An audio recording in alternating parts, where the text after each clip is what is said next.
At 0057 on October 5th, 2025, over the city of Kstovo, Nizhny Novgorod Oblast, Russia, a Ukrainian PD-2 reconnaissance UAV had been quietly watching everything for hours.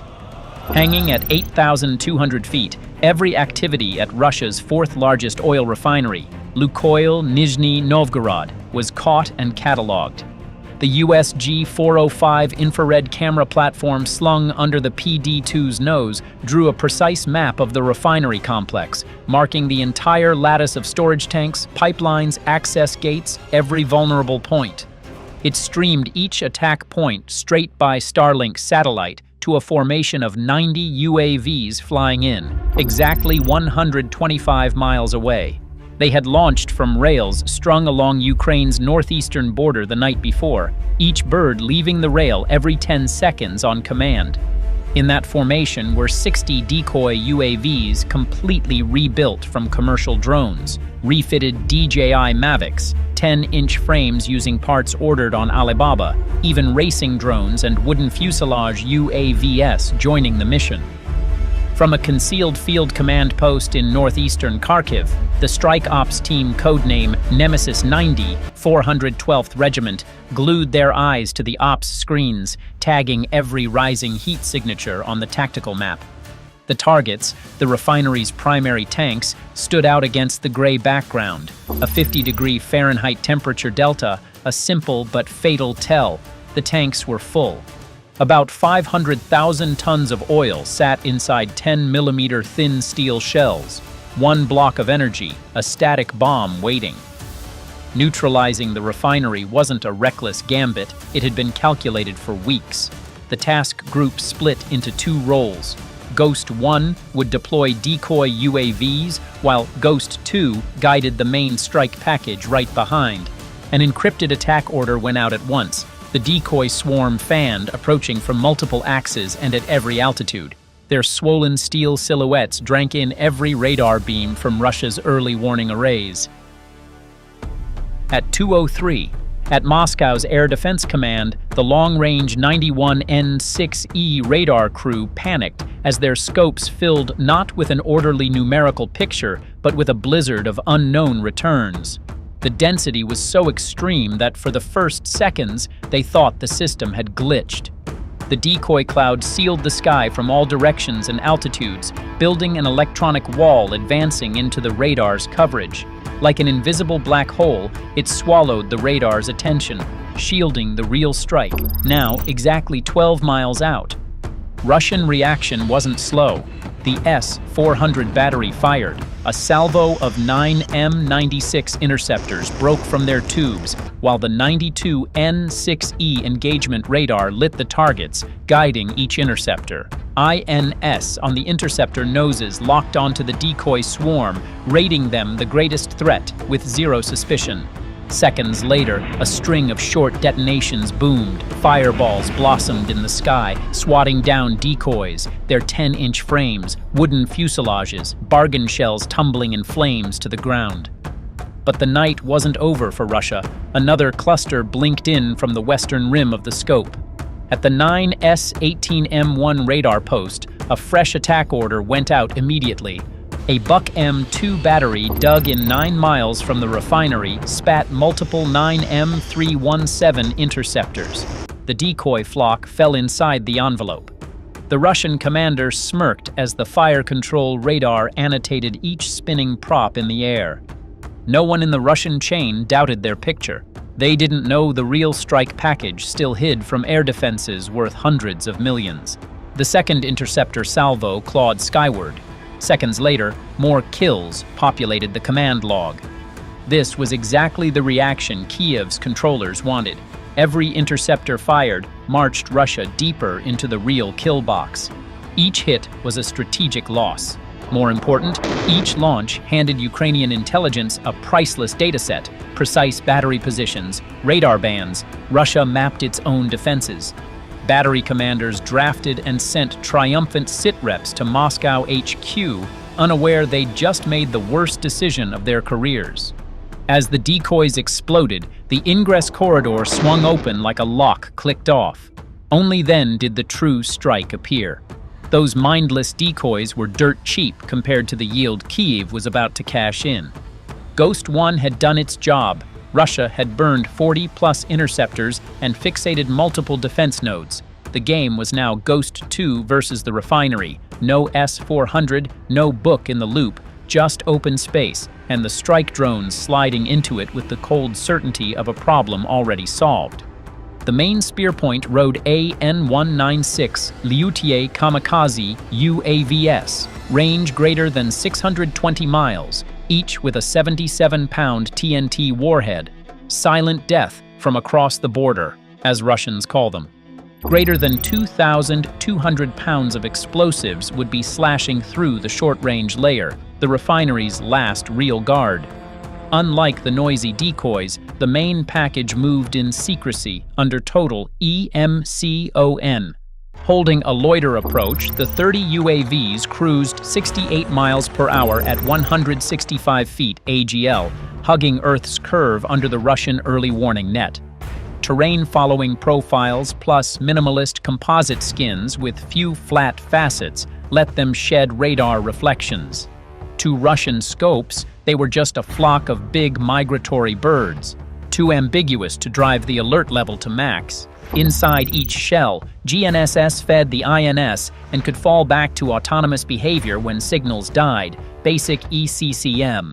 In short, jam GNSS and the drone still fights, like a soldier with the target memorized. At 2:25, 30 miles out, the world suddenly went dark. No GNSS, no satellite link, no direct orders from Ghost 2, only chaos. Ahead of the package, Russian EW stations were at full burn, an invisible wall draped over the sky. X-band rakes shredded anything electronic. One sweep across the formation and Kyiv's plan would collapse. But Ghost 2 didn't flinch. This was in the playbook.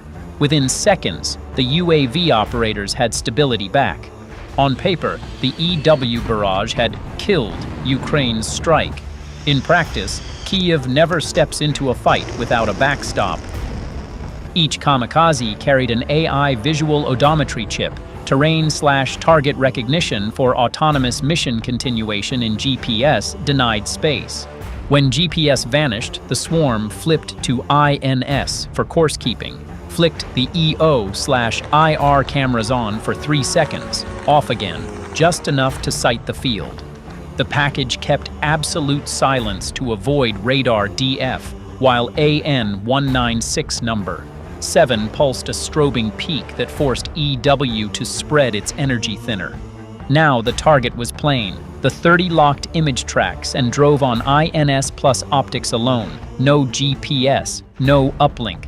Lukoil Nizhny Novgorod is one of Russia's 4 largest refineries. 16 million tons per year, 46,000 tons per day flowing straight into the fuel bloodstream. Put differently, a year's output could light 70+ million households, the equivalent of 20 Moscows glowing for 12 months. Rows of tanks, from crude to finished product, had been topped off minutes earlier, and a single decisive blow into the tank farm would send 500,000 tons into instant vapor. Not a bomb, not a battery, just millions of tons of fuel vaporizing in the wrong place. The southwest spine of Russia's refining network would seize up at once, 10% of the population facing a brutal choice in the oncoming winter: shiver in the cold, or warm by dry wood and whispered prayers. Crossing the IP, the autopilots locked attack lanes to discrete targets, data refreshed 20 times per minute, coordinates pinned to the centimeter. Engines screamed. The formation surged to 93 miles per hour while splitting into sub-packages. Only now did Russia's short-range defenses sense what was coming. Pulse Doppler sets on Panzer S finally began to tick. Crews jolted as their birds morphed into something moving at impossible speed. The all targets intercepted message announced seconds earlier made operators hesitate. The dual-band 1RS-2-1 sets spun up and 30mm streams were thrown at the swarm. But it was too late. Time had become Panzer's biggest enemy. 5,000 rounds per minute walls of 30mm fire now only burned Russia's money in a desperate losing intercept. Exactly 2:55. The first 10 AN-196s dived into the crude tank farm, where internal pressure ran highest. The initial blast bloomed. Milliseconds later, the detonation rolled across the complex as the first attack cluster chewed its target with exploding steel jaws. Flames spread faster than any simulation. Gushing oil traced chain-lit fuses, one secondary hammering into the next. The sound no longer warned. It patterned the disaster. Boom, shudder, collapse. Tanks, side by side, under heat and pressure, failed in sequence. Shop roofs tore, gantries crashed, tank shells skipped their pedestals. The fire, a beast, ate everything along its path. The next 10 hit the intermediate processing and distribution pump blocks, where the pipe network and mechanicals concentrate. Overpressure from the first strike crazed concrete, snapped runs, and turned pipe fractures into fire fountains.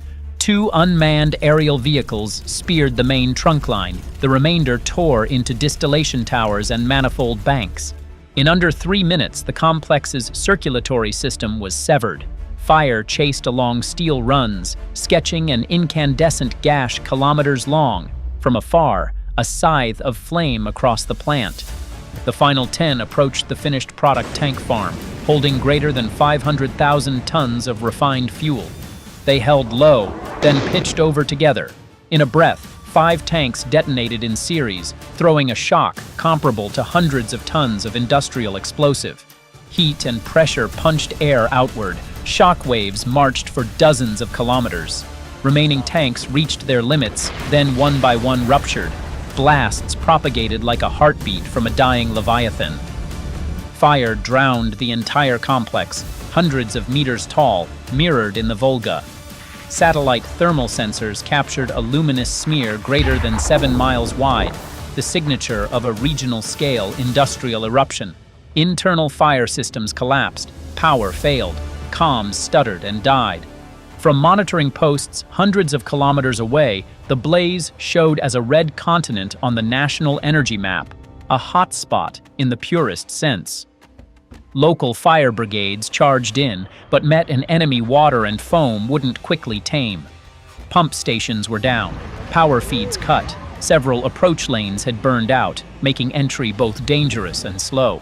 Response teams tried to ring-fence the fire, shielding residential quarters and blocking spread to other volatile stores, but the scale had blown past normal response capacity. At command level, damage reports ticked up by the minute. Infrastructure losses, production collapse, risk to strategic stocks. Political decisions followed. Emergency notices, selective evacuations, spinning up alternate fuel distribution nodes. Yet immediate scarcity began to bite. Local fuel prices spiked, factories and transport throttled back. The logistics lattice bowed under massive strain. One of Russia's 4 flagship oil and fuel works lay prostrate, despite Moscow's efforts to smother the truth. Nemesis 90 packed the gear, left the covert bunker, and disappeared into silence. Mission completed.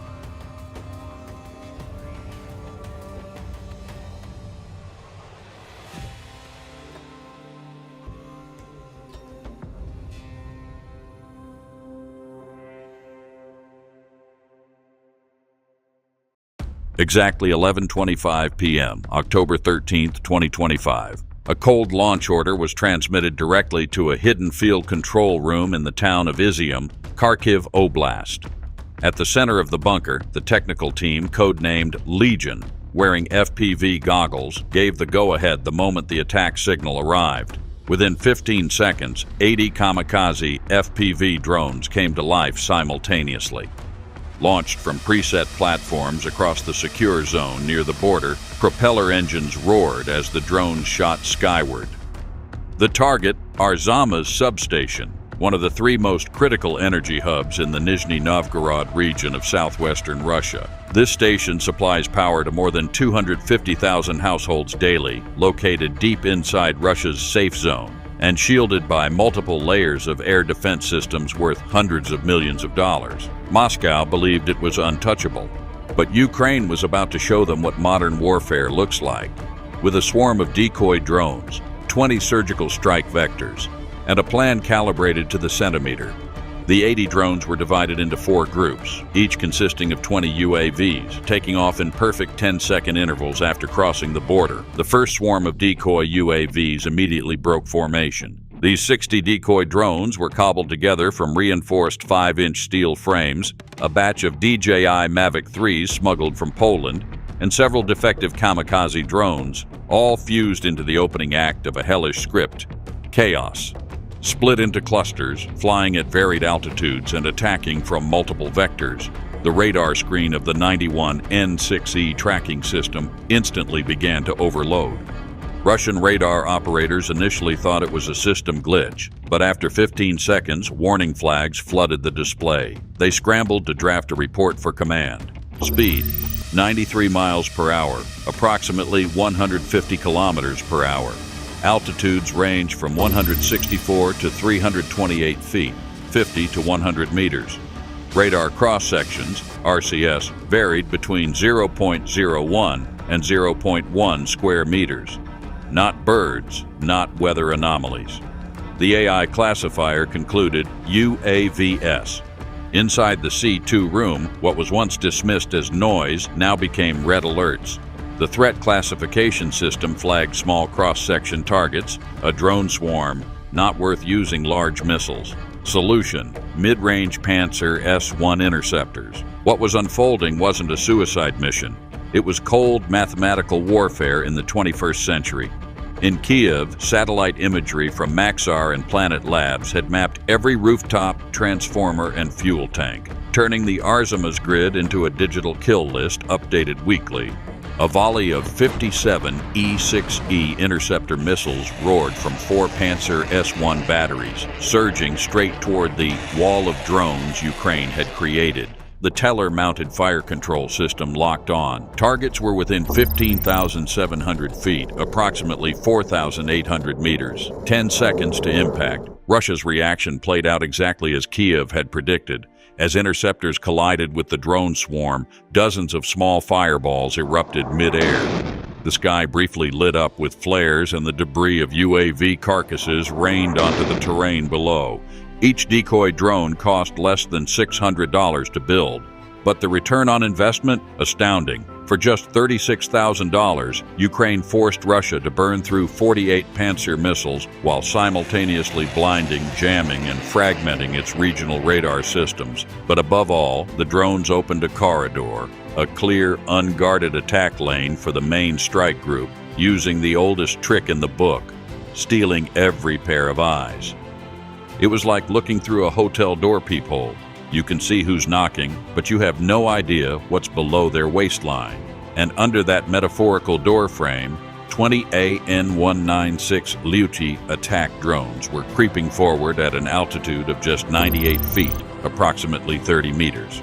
Meanwhile, the Russian side, they were cheering, unaware that what they had just destroyed was only an empty shell. The real threat was now steady, silent, and deadly. At 4:11 a.m., with the Arzamas target just 18 miles, approximately 30 kilometers away, 20 AN-196 Lyuchi kamikaze UAVs began entering the final engagement envelope. On Ukrainian intelligence maps, this sector was marked in red, a mobile Tor M2 radar unit positioned near Auxiliary Distribution Station number 3, adjacent to the internal railway line. Danger zone, 10 miles, approximately 16 kilometers. Radius with a reaction time of only 6 to 8 seconds. But these were no longer ordinary drones. Each AN-196 was equipped with the Griffon KINS inertial navigation module, a domestically built derivative of an Israeli MIL spec chipset, achieving guidance errors under 26 feet, approximately 8 meters, allowing for GPS-independent flight. The exterior was coated in radar-absorbing material, RAM, a composite of epoxy, ferrite, and carbon fiber, reducing radar cross-section, RCS, to just approximately 0.03 square meters, smaller than a 60mm mortar shell. At the nose of each drone sat a passive scattering blade module, designed to disperse radar reflections and distort waveforms, preventing Tor's radar from locking onto them effectively within an EW-contaminated environment. The Tor M2 activated its radar. The signal processor instantly picked up faint, flickering contacts, flying low, under 130 feet, approximately 40 meters. The system's auto-classifier labeled them as low-altitude noise, suspicious, unconfirmed. The crew withheld fire. Meanwhile, the 20 AN-196 initiated their final suppression phase, reducing speed to 68 miles per hour, approximately 110 kilometers per hour, and dropping altitude to just 65 feet, approximately 20 meters, below the Tor's main scan plane. Over the next 90 seconds, the entire Tor M2 defensive shell was bypassed, without a single round fired. The AN-196s maintained total radio silence, no image feed, no command ping, relying solely on dual-core onboard processors to calculate range, terrain, and crosswinds like autonomous Kiev-born warriors. At 4:17 a.m. in the final 10 miles, approximately 16 kilometers to the target, an eastern-positioned Buk M2 launcher linked to a Kupol 9S 18M13 surveillance radar began scanning. It had the range to detect low-flying objects if they emitted signals. Buk M2, unlike Tor M2, didn't wait for close contact. Kupol picked up weak interference at range, bearing 210 degrees, altitude below 165 feet, approximately 50 meters, speed 80 to 95 miles per hour, approximately 130 to 150 kilometers per hour. The track was faint, but consistent. Still, the Buk team held fire. The system flagged classification, possible low-band interference, RCS less than 0.05 square meters, insufficient lock confidence. They had no idea what was coming wasn't a swarm of consumer-grade quadcopters. Each AN-196 Luchi R4 variant carried a Foxtail 2 anti-locking module, a frequency-deforming radar reflection chip. When Buk tried to lock on, the drone returned out-of-phase reflections, disrupting the radar's echo stability. The system couldn't reach sufficient track confidence. The Buk didn't fire. Each drone's ram skin, a multi-layer epoxy ferrite carbon composite, absorbed 60 to 70% of incoming X-band radiation. Wing edges were constructed from non-structural composite materials, scattering radar waves rather than reflecting them, shredding radar profiles during standard bank maneuvers. They held steady at 85 miles per hour, approximately 140 kilometers per hour, no ping, no feed, flying blind by high-resolution digital terrain maps, guided by MEMS 6-axis micro-INS units. At this point, Buk had stopped tracking. Kupol radar continued sweeping, but there was nothing clean left to lock. The sky ahead, just 6 miles, approximately 10 kilometers from Arzimas, had become a radar void. As they reached the final release point, 5 miles approximately 8 kilometers from the substation, a R330ZH Jetel jammer was running silently nearby, flooding L1 and L2 bands, blacking out all satellite positioning, civilian or military, within an 18-mile, 30 kilometers radius, but Ukraine had predicted this. The primary navigation core on each AN-196 Lyuti was the Griffin KI system, an advanced micro-INS suite with integrated pressure sensors, paired with high-resolution 3D terrain maps. Each drone also featured a trajectory correction system using infrared visual terrain matching, comparing ground features in real time to stored imagery. It required no GPS. It needed no operator. The effectiveness of Russia's electronic warfare, nearly zero. At 4:23 a.m., the Arzamas substation emerged into view through the backup optical camera mounted on each drone's nose. At that moment, bursts of Zu-23 autocannon fire rang out from an auxiliary building. A makeshift anti-aircraft team had opened fire after spotting an unidentified object overhead. The entire site had only 2 Zu-23 setups mounted on manual tripods, fired by eyeballing. No fire control radar, no thermal optics. One UAV was hit. A shell tore through its fuselage, causing an in-air explosion.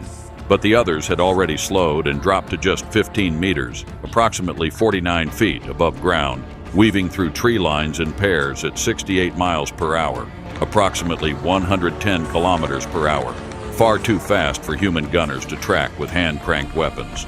The UAVs split into 5 strike teams, each aiming for pre-assigned static coordinates. Group 1, main transformers. Group 2, capacitor banks and high-voltage breakers. Group 3, SCADA control building. Group 4, fuel depot. Group 5, transmission towers. Only 30 seconds remained, and Ukraine was about to complete a precision strike on strategic infrastructure nearly 500 miles, 800 kilometers, behind enemy lines. No satellites, no stealth bombers, just cheap, surgical, emotionless blades. One precise hit, and the entire substation would be knocked offline instantly. More than 600,000 Russian civilians who lit their homes using power from Arzamas were now left with 2 choices: eat dinner before sundown, or line up outside supermarkets under signs reading, "Candles sold out." At 4:25 a.m., all in 196 strike teams simultaneously pushed to max throttle. Engines burned through their last drops of fuel. A spearhead lunged forward, detonating, tearing, accelerating to 136 miles per hour, approximately 220 kilometers per hour. The first AN-196 cluster slammed directly into Arzamas's primary 230 kilovolt transformers. Each UAV carried a 55-pound, approximately 25 kilogram HEI warhead, packed to deliver both penetration and incendiary blast. At 1,470 feet, approximately 450 meters out, the group dove sharply, a 15-degree wing fold, nose angled down, and the HEI warheads entered arming phase. Infrared belly sensors registered a glowing white hotspot, the transformer core operating at full load. Upon impact with the 12mm steel shielding, the HEI charge punched through using a copper-lined shaped cone. 0.25 seconds later, the warhead exploded inside the 30,000-liter oil-insulated tank. The first detonation released a thermal pulse of 4,700 degrees Fahrenheit, approximately 2,600 degrees Celsius, vaporizing the surrounding oil instantly. Sudden pressure expansion ruptured the casing. The unit blew apart like a steel artillery shell. Strike Team 2, approaching from the northeast at a 45-degree offset to avoid heat and smoke from the first strike, used live infrared mapping to lock targets. The Technical Operations Building, the SCADA hub, tin roofing coated in insulation, 2-story reinforced brick and light concrete structure. They attacked in unison. A clean wing fold, a dive straight into the second-floor window housing the primary SCADA control cabinets. The confined blast reverberated off concrete walls, generating a reverse pressure shockwave that tore the roof clean off. Strike Team 3 suddenly nosedived like a hawk in a killing swoop. No lights, no emissions. The night sky remained silent until a deep, sharp explosion ripped through it. The blast shattered the western wall, ejecting the roof and triggering a chain reaction in nearby capacitor banks and secondary transformers. A fireball soared 98 feet, approximately 30 meters, into the air, painting the northern skyline in red. Thick black smoke poured into access corridors. Ambient temperatures surged. Later thermal satellite imagery showed the zone glowing white-hot in the infrared spectrum, reaching over 1,600 degrees Fahrenheit, approximately 900 degrees Celsius, at ground zero. Team 4 struck the 220 kilovolt grid intake and feed station on the compound's southeastern side. Within 6 seconds, the first sound emerged, a metallic crunch, followed by a high-intensity detonation that shook the substation's reinforced concrete foundation. Power was cut instantly, and the entire city of Arzamas plunged into total blackout within 30 seconds. Team 5 arrived amidst the chaos. They weren't the main thrust, they were the finishers with a simple, ruthless task. When everything burns, make sure nothing can come back. Flames surged violently, consuming the auxiliary wing. Smoke thickened, laced with the choking stench of burning oil. Fire Station Number 14, located 2.5 miles, approximately 4 kilometers away, declared a Level 3 emergency. The first fire truck, a Kamazi 43114, arrived quickly but had to stop 656 feet, approximately 200 meters, from the gate due to extreme heat and secondary blasts from incompletely detonated capacitor banks. In Moscow, no official statement was released. The Ministry of Defense stayed silent.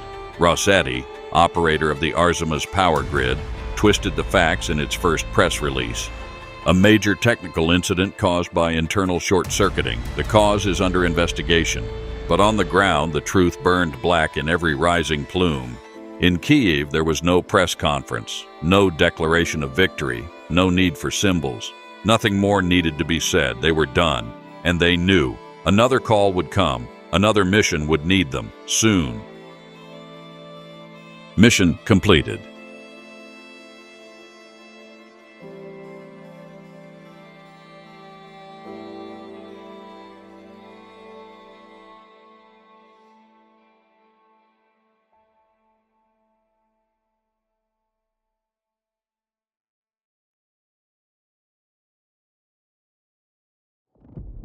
At 21:05 on September 30th, 2025. Amid the Zaporizhzhia battle space, a Russian squad at the strategic Tokmak checkpoint dropped their guard entirely, lowering personal weapons to stage an impromptu field concert celebrating victory in the dead of night. None of them knew that from 6,500 feet, Ukraine's all-seeing eye was quietly watching every move. A PD-2 reconnaissance UAV had loitered there for hours, streaming the checkpoint's entire imagery back to servers. 30 miles to the northwest, 30 FPV kamikaze drones lifted off simultaneously under absolute MCON. No radios, no emissions, each carrying more than 2.2 pounds of TNT. Their single objective: turn the Russians' concert into Ukraine's own light show. Launched 15 seconds apart from ground rails, they arrowed toward Tokmak, hugging the Earth's curvature, completely invisible to enemy long-range radar. Inside Ukraine's covert field control room, the Delta 30 technical team of the 412th Uncrewed Systems Regiment watched calmly from their consoles, vectoring the strike package across the terrain.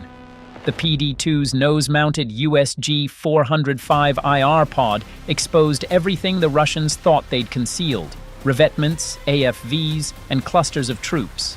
It took only seconds for a single attack order to go out from the command post. In this grammar of war, there is no room for indulgence. On Kyiv's ground, every hostile silhouette must be erased. Across the line, the 30 FPV drones, hot-rodded from civilian DJI Mavic platforms, received the command. Each airframe was stripped down and stiffened, batteries topped, and a shaped HE incendiary warhead slung beneath. They drove on at a steady 56 miles per hour, holding just 165 feet AGL, riding a nap of the earth profile and using terraces and tree lines to mask their approach. As the swarm cut across the 91 N6E long-range scan, composite skins, minuscule RCS, and ground-hugging paths sank their returns to near zero. On the ops scopes, contacts flickered and died, ghosts passing a dark window, nowhere near enough to trigger an alert. In Russia's C2 room, the duty crew were still bathing in triumph. No alarms, no anomalous chain of events. But in mere tens of seconds, that threat, a small, fast, precise strike team, would spill into Tokmak and turn their cocksure confidence to ash. At 21:07, the PD-2 didn't just see, it penetrated. USG-405 IR cut through thin partitions, peeling back every motion in the compound, dense heat signatures from clustered troops, thermal pools inside surrounding armored hulls. This wasn't a small target set. Tokmak was a strategic choke, the key checkpoint at Zaporizhzhia's gateway. Here, infantry massed alongside MTLBS and BTRS. Here, too, ran a lifeline of logistics, dozens of resupply runs daily, hauling fuel, ammo, and reserve elements, all spilling down from Moscow to pump blood into the eastern fronts. A precise blow here wouldn't be just a blast, it would snap an artery. If the plan held, within seconds the Tokmak node would be fully paralyzed. No patrols, no armored maneuver, local C2 sites cut cold. Moscow's supply dispatcher would plunge into confusion, convoys would detour long, and the chain, from fuel to shells, would stall for at least weeks, opening a tactical gap Kiev could exploit. That night on the map, Tokmak wasn't merely a red dot, it was a heart about to drown in fire. At 21:10, the kamikaze swarm had shortened the gap, 18 miles to go. On a ridgeline 9 miles away, a 9S-18 radar van suddenly crackled awake. The alarm rattled its cabin. The tired Russian crew, paled as a spray of unstable micro-returns, crawled along the scope's rim like a flock bursting across the glass. They juiced the transmitter, widened bandwidth, and threw an electronic net to tag the source. With bearings up, rough coordinates pushed at once to a Book M2 battery. Warning lights strobed like mad. A 9S-36 fire control radar locked the track and painted the swarm. 9 M317 interceptors kicked free of the rails with a roar, tearing toward the tiny heat spots on screen. But at the decisive instant, the script flipped. The drones, following pre-programmed logic, dropped altitude in unison to just 100 feet.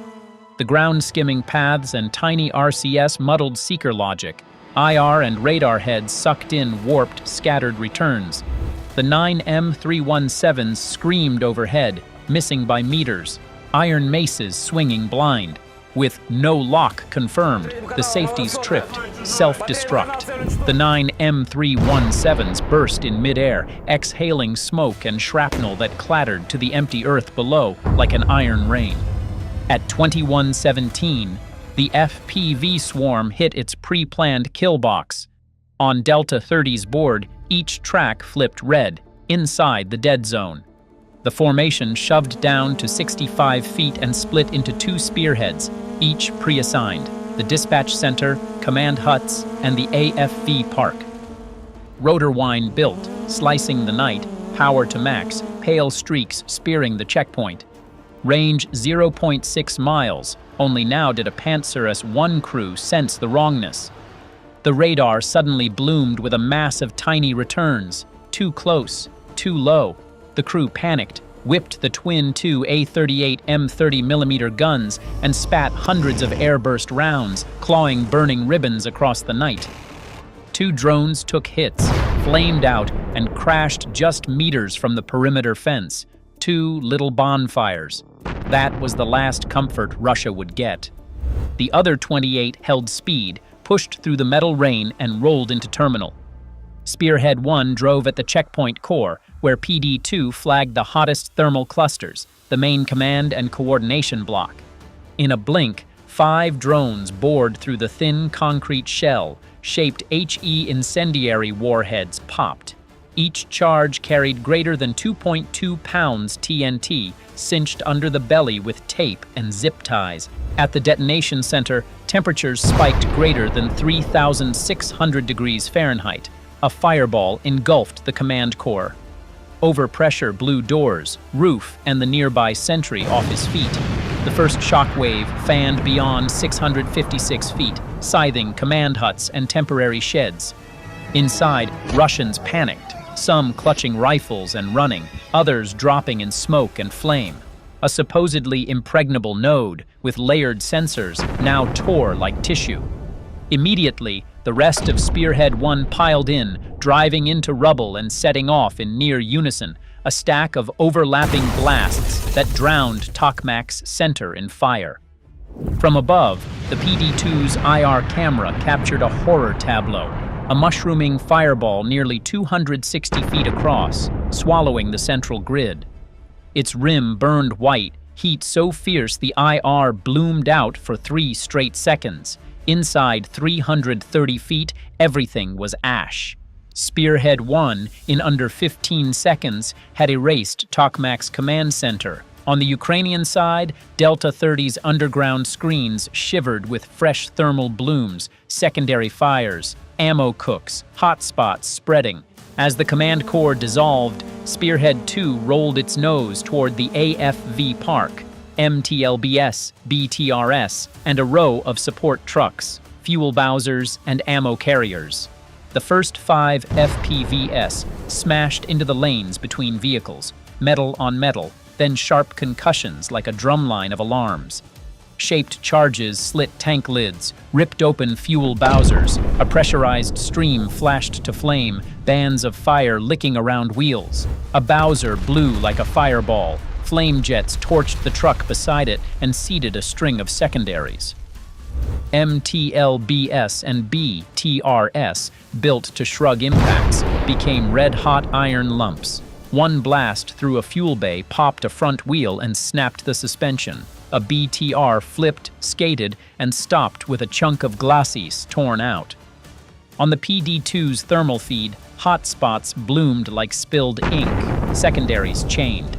A small ammo shed behind the row took a fragment. Its small pop deepened into a throat-punching rumble. Shards hammered nearby vehicles, igniting more, while the fires twisted into a thick, black column. Rescue crews and maintenance hands tried to push forward, but smoke, heat, and shrapnel turned the path into a death maze. A soldier trapped in a cab clawed at the latch, burned and groaning. Others yanked go bags, magazines spilling across oil-slick ground. Field med lanes overloaded at once. No bandages, no stretchers, medevac birds kept away by a locally denied air picture. On the war map, Spearhead 2 didn't just wreck kit, it plowed the supply artery, leaving Tokmak's remainder in a waiting-to-die state. Without immediate resupply, frontline units would lose sustainment in days. The end picture was a soot-blacked pad of glowing metal, stray detonations still rolling, squads clawing through debris for papers, radios, anything to pull them out of the nightmare. When the dust settled, Tokmak wasn't a checkpoint, it was a shattered emblem. Photos of charred vehicles, black pillars, and gutted warehouses became media fodder, racing across channels and shaking the conceit that everything can be protected. Higher up, reports logged personnel and materiel losses far beyond initial estimates. Rotation and resupply decisions had to be rewritten. In Delta 30's field room, no one cheered, no gloating, only the cold feel of a job finished. A short message went out. The battlespace map records greater than 90% of the checkpoint leveled, the central C2 node completely erased, 14 BTRS/MTLBS destroyed, 9 logistics trucks reduced to charred frames. The rear depot exploded for 23 minutes, spawning hundreds of small fires that smoldered until dawn. Casualties unknown. Estonie's 20-plus Russian KIA on site, the rest wounded, missing, or fled. Ambulances and fire rigs reached the perimeter soon after, but everything inside was cinders. Temperatures within the burn zone still topped 750 degrees Fahrenheit, making rescue nearly impossible. Delta 30 fell quiet. No one spoke. On screen, the PD-2 reversed course, slipped out of the target box, and pushed one last frame up to HQ. Tokmak no longer exists.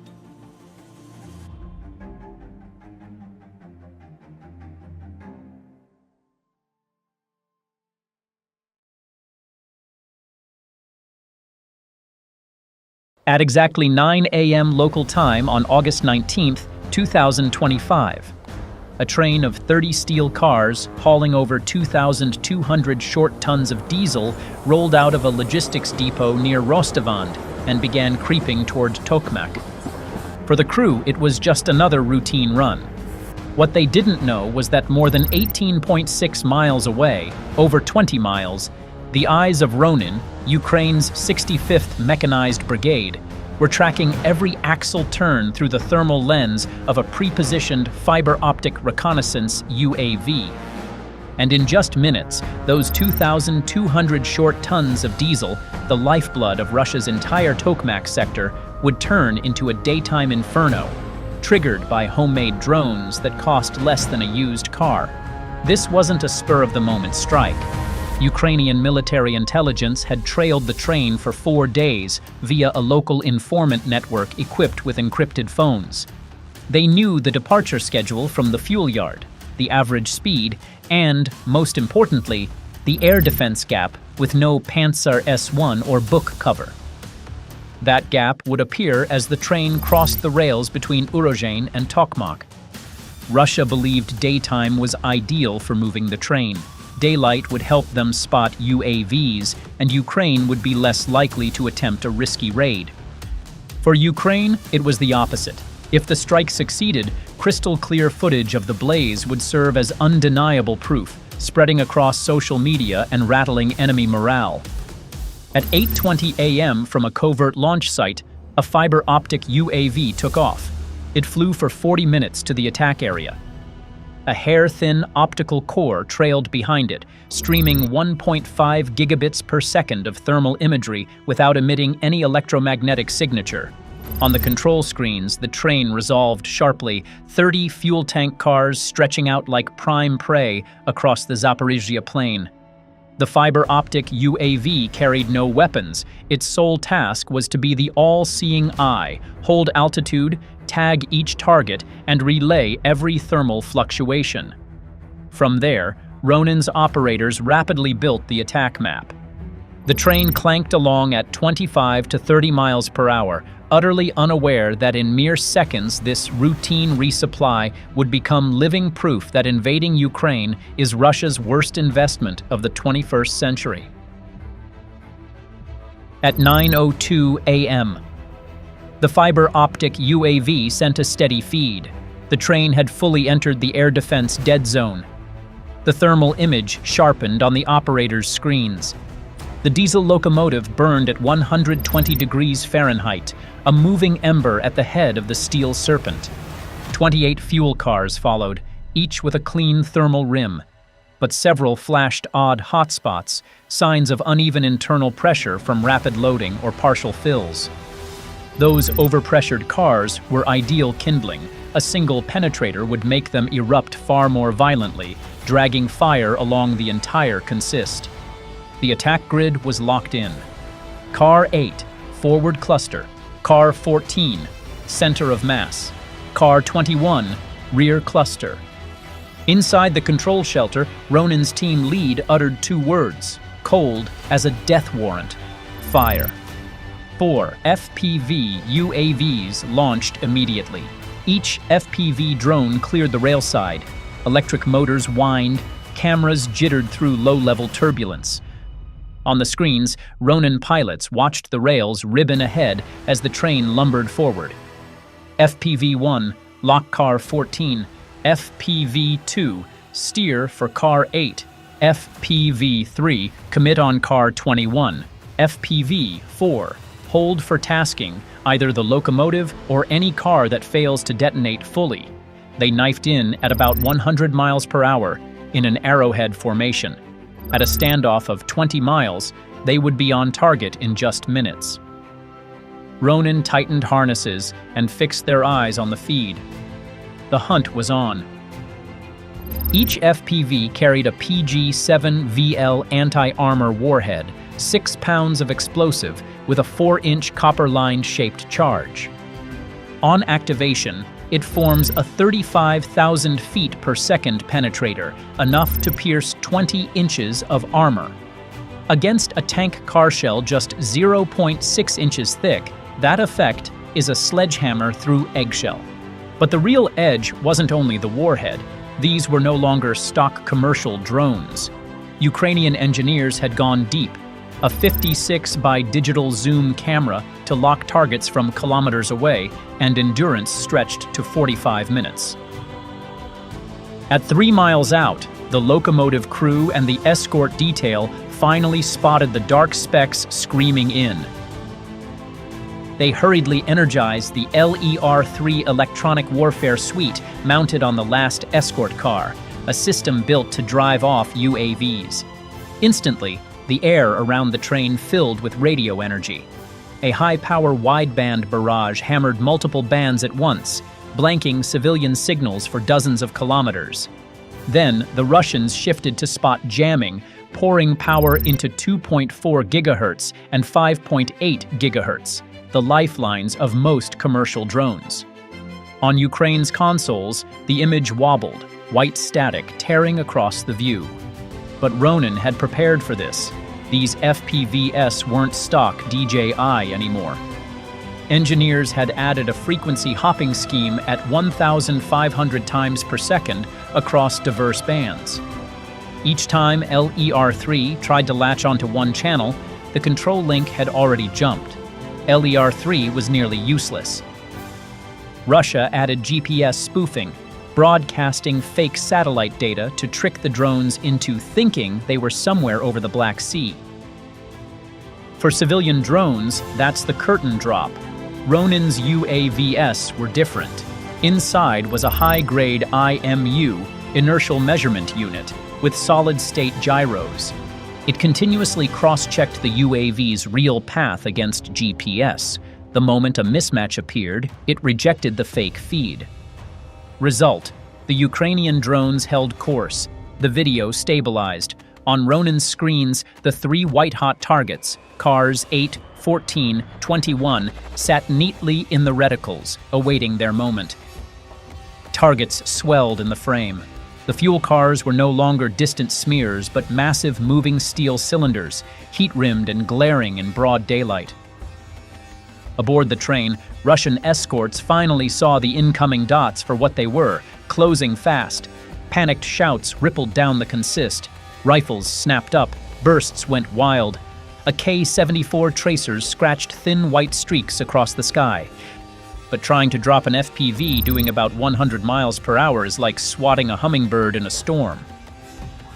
The rounds only sliced the air. The UAV's camera jolted as a few fragments grazed past, but the flight path stayed stable. Ronin's pilot didn't flinch. He dropped altitude, slid left, and used the terrain to slip past the stream of fire. At 9:05 a.m., FPV-1 dove in from low altitude at an angle of about 25 degrees. The camera shook hard, the image smearing at high speed, but the pilot kept a firm hand on the controls. In the lens, Car 14 swelled in frame, the train's center section, filled with approximately 77 short tons of diesel. At the final instant, the fiber optic reconnaissance UAV confirmed it, the ideal weak point. The PG-7VL warhead detonated. The shaped jet, at roughly 5,000 degrees Fahrenheit, burned through and punched a hole in the 0.6-inch shell. Before it could even leak, the fuel inside flashed to vapor. A massive fireball erupted, scarlet in broad daylight, towering tens of meters high. The shockwave flung steel shards outward, nailing them into the ground like a metallic rain. Flames immediately ran the ventilation lines into cars 13 and 15, merging 3 cars into a single furnace. Black smoke curled into the sky. FPV-2 approached on a low forward angle. Ronin's pilot pressed the drone down near the ground, slipped left to avoid the tracers, then snapped the stick in the last 1.2 seconds. The warhead detonated on Car 8. The second blast blew fire across Cars 7 and 9, turning the forward 3 into a fresh burn center. 2 rapid detonations started to bow the steel rails. Metal groans rolled across the line. The train bucked hard. The escort troops staggered, some leaping off in desperation. The engineer hauled the emergency brake. Iron wheels screeched, throwing sparks across the track. But with over 2,200 short tons on the move, the behemoth only bled speed. Stopping on the spot was impossible. FPV-3 swung to the rear, but convective plumes from the first 2 blasts had built a giant updraft. Swirling wind shoved the drone nearly 50 feet off axis. The camera hammered, the image smearing. The pilot gritted his teeth, trimmed constantly, wrestled the line back. In the frame, Car 21 bobbed through smoke and heat haze. On impact, the PG-7VL bored through and set off another detonation. Flames swallowed cars 20 and 22, forming a third burn pocket at the rear. Now the train was split into 3 separate infernos: front, center, rear, with flames shooting hundreds of meters into the air, turning the entire line into a blazing red hell. FPV-4 had held altitude from the outset, waiting for the finishing stroke. Once smoke and flame had cut the consist into segments, it plunged, locking onto the diesel locomotive. In the lens, the cab blew up in size. Ronan's pilot pressed the stick. The drone drove straight in at 100 miles per hour. The final blast wrecked the power plant, twisting the engine bay into mangled steel, severing all mobility. Now the train had no hope of retreat or recovery. It was just a massive steel carcass, burning fiercely in place, a towering column of black smoke marking a grim milestone for Russian logistics on the Tokmak front. A column of fire shot straight up, tens of meters high. Black, mushrooming smoke was visible from Tokmak. Measured temperatures exceeded 2,100 degrees Fahrenheit, bowing rails and popping ties like firecrackers. Several cars, overpressured, were blown off the track, lying on their sides with torn shells, while diesel streamed as rolling red fire across the ground, a surreal scene. People in the area froze and looked on. They heard the blasts echoing in. Phones came out. Images and video hit Telegram, then flooded onto Twitter/X. The headline spread: simple, haunting. Russian train ablaze near Tokmak.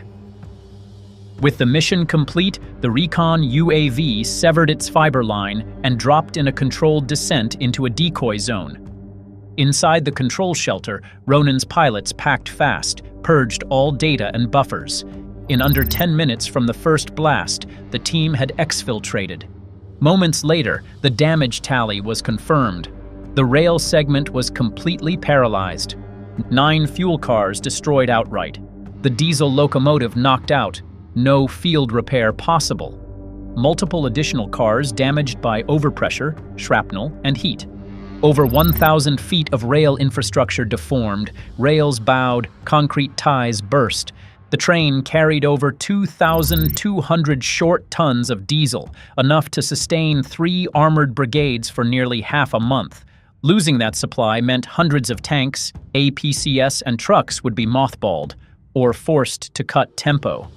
On the Zaporizhia front, the loss of a fuel train of that scale could slow the campaign's rhythm outright, forcing Russian units into passive defense rather than holding offensive momentum. Ukraine's bill for the strike was tiny. Each upgraded FPV UAV about $2,000. PG-7 VL warheads drawn from stocks, a few $100s apiece. The entire 5 drone sortie, 1 recon, 4 strike, under $10,000. Russia's losses were massive. A $2.4 million diesel locomotive destroyed, 9 tank cars, and over $600,000 worth of diesel incinerated. Rail infrastructure was heavily damaged, requiring repair costs in the hundreds of thousands of US dollars. On balance, this strike delivered a war return on investment of up to 30,000%, a figure that even Wall Street hedge funds would tip their hats to. Unlike many nighttime raids, the battle on August 19, 2025, unfolded in broad daylight, in front of dozens of witnesses. A scarlet column of flame and rolling black smoke rose over the Zaporizhia grasslands, filling every lens. Sources on both the Ukrainian and Russian sides were forced to acknowledge. A Russian fuel train was burning hard between Urozhain and Tokmak. Video from multiple angles showed the fire's terrifying scale, leaving the Russian side no way to hide it. On the r/Ukraine forum, a top comment read, "Halting logistics wins wars. Don't stop." Another user wrote, "Depending on the payload, the UAV won't do relevant damage. Causing a fuel fire will stop the train for sure, though." Those comments matched reality. A few seemingly small UAVs, when they hit the logistics bloodstream, can create strategic effects far beyond their material cost. This strike didn't just incinerate a train, it delivered a clear strategic message. No Russian rail line is safe. No train can be guaranteed to run free, even in broad daylight. before the eyes of the world. Russia is forced to disperse its defenses, more troops, more air defense spending, yet still can't protect dozens of trains every day. This is the essence of asymmetric warfare. A small UAV unit, at a cost of only a few thousand US dollars, can cripple a train worth millions of US dollars and, more importantly, paralyze an entire logistics artery. Smoke still rose from the half-burned steel. The 30-car train, once a lifeline, was now just ash on the Zaporizhzhia grasslands. On August 19, 2025, the Ronin unit proved that with a handful of cheap UAVs, they could bring down a train worth millions of USD and, more importantly, sever the invaders' supply line in broad daylight in front of the entire world.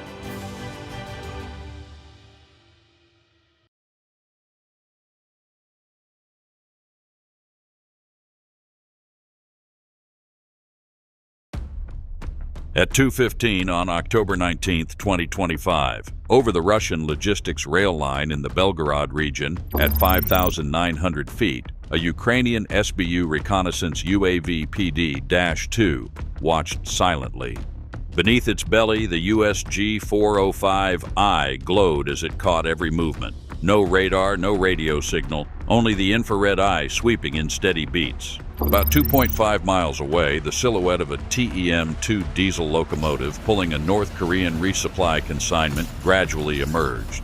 The infrared camera rotated, zoomed 14 times, and peered through each wagon, picking up anomalous signatures. The thermal image came through sharp. A train nearly 2,300 feet long was creeping round a curve. Inside, clear temperature differences marked individual cars. Not diesel or fuel. Inside lay a transfer contract in metal form. 122 millimeters to 152 millimeters artillery rounds, rifle ammo, RPGs. A few T-62M tanks and multiple M1989 170 millimeter self-propelled guns were also aboard.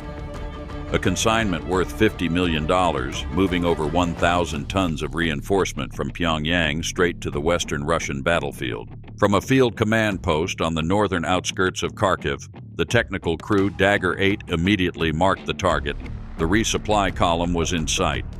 The campaign commander issued a single, cold, decisive order. 30 kamikaze UAVs were launched immediately. They left ground rails along the base. Coordinates were uplinked to them via Starlink. The strike package combined UJ-22 attack UAVs and kamikaze platforms converted from DJI Mavic frames and 10-inch steel frames. They split into 3 groups, spaced exactly 980 feet apart.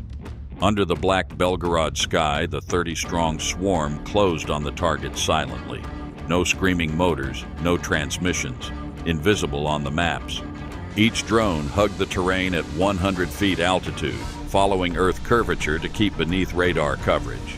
Cruise speed was 93 miles per hour. Only when the formation reached about 15 miles out did Russian defenses register odd contacts. A 96 L6E early warning radar, approximately 26 miles distant, scanned the northwest sector in 5-second sweeps on the S-band. Nothing suspicious showed up.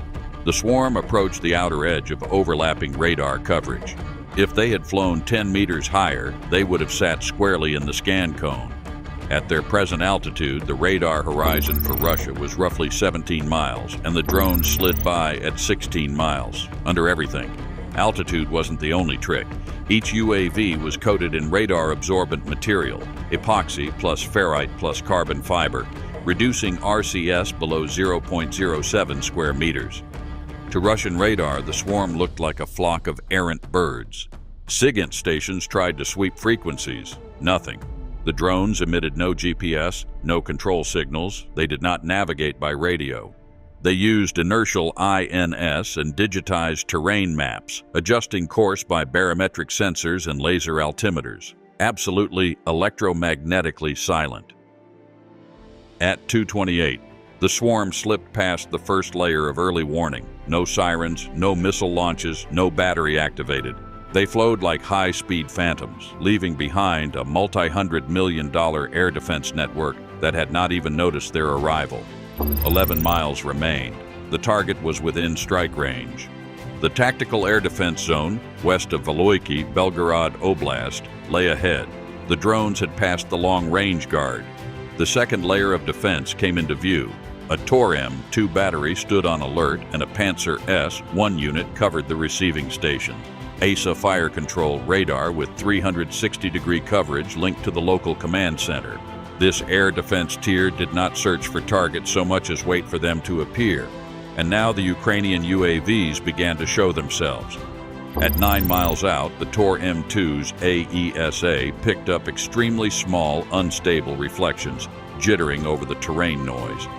The identification computer read, "Unknown contact, possibly large birds, RCS 0.05 square meters, speed less than 100 miles per hour, not enough to authorize firing, not a raise of alert." But the drones did not fly straight at the radar. They split into groups and looped, approaching from west, south, and southeast, dropping to 65 feet and threading between tree lines. They formed fan sets with 60-degree separations, making the radar return appear as rotor-like clutter with no single axis. They did not take the shortest path. They arced, forcing the radar to continuously retune its scan. Panzer S-1 began to spot micro-returns on its displays, but by then the swarm was only 5.2 miles from the battery, inside the reaction lag zone. At 2:32, one Tor M2 battery fired two 9M331 missiles. One UAV was locked. But 4 seconds later, it suddenly plunged to 19 feet, skimming the ground, its navigation blinded, flying purely on INS. The missile missed and detonated harmlessly mid-air. Two other drones split outward, holding an inverted triangular formation, forcing the AESA to choose among 3 tracks while having only one fire channel available. At 2:33, the swarm penetrated the first interception layer. 5 drones were hit by Tor and Zu-23 close-in gunfire. Some were shrapnel-torn, others self-detonated before reaching the aim point. But most pierced through into the too-late intercept zone. Russian air defenses began to comprehend. This was no ordinary swarm raid. These drones did not merely fly low. They deployed tactics, dispersion, obscuring turns, deliberate radar deception, and a capability for radar evasion. They were not just UAVs. They were an educated kamikaze formation. Ahead lay the train carrying 1,000 tons of North Korean material, crawling along a curve beside the Takaya-Sosna River. At 2:35, the kamikaze formation had broken 2 layers of air defense. Now, before them, the resupply train crept around the curve, speed below 25 miles per hour. 41 freight cars. On the PD-2's infrared feed, heat spots delineated a complete loadout. Artillery rounds, rockets, T-62M tanks, self-propelled guns, small arms, RPGs. The swarm kept speed and altitude at 82 feet in an inverted triangular lattice, with each drone separated by exactly 164 feet, ready to plunge into pre-marked target cars. But then an unexpected event occurred. Carriage number 20, amid the train, began transmitting strong electronic emissions, frequency hopping wildly across UHF and VHF. Starlink guidance links glitched instantly. Some UAVs showed GNSS lock lost, switching to INS. Carriage 20 was an EW module, a mobile jamming unit mounting an R330 ZTEL system, concealed under a tarpaulin. Inside, directional antennas and deliberate high-power emissions projected a fan-shaped jamming field with approximately 0.7 miles radius. Immediately, central drones lost GPS altogether. It seemed an ideal trap to make UAVs fall, stray, or self-detonate, but they did not fall, stray, or stop. Every UAV had been programmed with an independent INS navigation system and waypoints preloaded from a digitized terrain map. When GPS vanished, failover algorithms engaged. INS, combined with accelerometers and barometric altimeters, controlled flight. All approach vectors, velocities, and impact angles had been baked into hardened memory. They needed no signals, no remote commands. They needed only distance, bearing, and a ready warhead to detonate when they encountered hot metal. At 2:36, while Russian radars flailed and the EW module sprayed interference, 25 UAVs advanced through the jammer's cutting edge with no loss of altitude or heading, threading through the noise like needles through cloth. No shudder, no dispersion, no crashes. Below 0.7 miles, the infrared sensors on the drones picked up heat tracks, target lock. Interface displayed, target locked, 12 seconds to impact. The swarm closed, and nothing could reach them in time. At 2:37, Strike Group 1, attack on the train's core. Swarm simultaneously dove, low and fast, into 3 priority cars. A UJ-22 with an armor-piercing warhead drove through the corrugated roof of car number 6. Beneath lay over 2,152mm rounds stacked on pallets. Half a second later, the penetrator detonated inside, tearing the car open. Dozens of primers ignited in a chain reaction. Steel splinters flew over 328 feet, slamming into cars 7 and 8 and spreading secondary detonations. Attack Cluster 2, hitting the armored echelon. A custom FPV UAV built on a 10-inch steel frame carrying an OG-7V warhead struck flatbed number 9, where a tarpaulin covered a M1989 self-propelled gun supplied by North Korea. The impact ignited the warm engine compartment. Auxiliary fuel tanks detonated, pitching the gun off its mounts and crushing the rail wheels and the head of car number 10. The gun lay askew across the track, blocking the entire line. The third blow, the largest blast, hit a storage of more than 2,000 BM-21 Grad rockets, 122mm warheads, densely packed like a honeycomb. No penetration was needed, only fire. The strike triggered an immediate chain reaction. A thunderous detonation ripped through 6 consecutive cars. A fireball burst skyward, torching the track and the sky above. Black smoke, thick as ink, rolled upwind and blanketed the forested watch station. A propagation effect followed. T-62M tanks ignited. Near the tail, flatbed number 18 carried a T-62M not yet bunkered of fuel, but loaded with 115mm ammunition. Heat from the adjacent blast baked the stored rounds. An ammo compartment vented. Not a full detonation, but the vehicle burst into intense flames. The blue-yellow burn of propellant fire licked armor plates. Within 10 seconds, the entire logistics block, worth over $50 million, became ash. The Veluiki-Belgorod rail link would be severed for at least 24 hours. The track bed was wrecked, twisted rails, popped sleepers, impossible for traffic. The Veluiki-Kantemirovka corridor was completely cut. Repairs would be impossible within 72 hours. At 4:12, the eastern stretch of line near Veluiki still burned. Columns of black smoke hundreds of meters high turned to ashen gray, the plume drifting across forest and smothering rear defensive positions. Military firefighting units were rushed from the Belgorod supply depot. They arrived 35 minutes after the final blast. En route, foam trucks halted because pavement surface temperatures exceeded 575 degrees Fahrenheit. Metal flowed in rivulets. Rails glowed and buckled like paper clips. They could not extinguish the inferno, only watch. T-62 hulls smoldered. Oil smoke clung to the ground.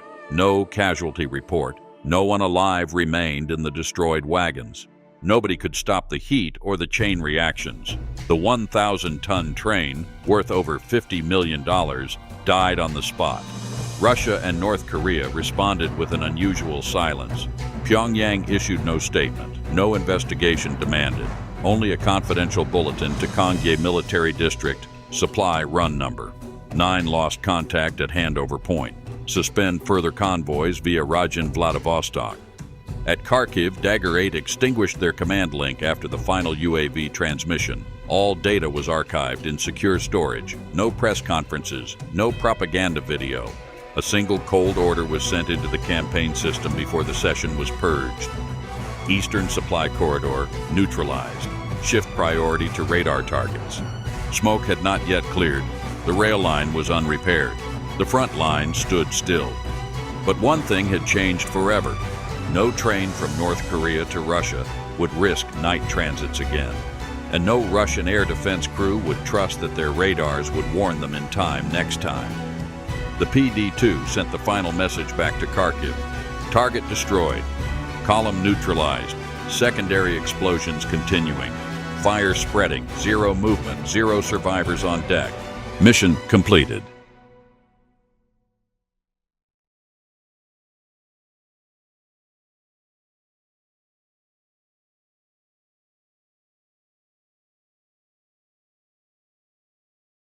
August 23, 2025. At 4:35 a.m. pre-dawn. At Sevastopol Harbor in Crimea, a Ukrainian PD-2 reconnaissance UAV was loitering quietly at 4,900 feet. Slung beneath its fuselage, the USG-405 infrared sensor burned bright like an all-seeing eye, catching every twitch across the area. Some 6.2 miles offshore, the silhouette of the Hengyang 9, a ship owned by China's Guangxi Shanghai Shipping, was steadily closing for berth.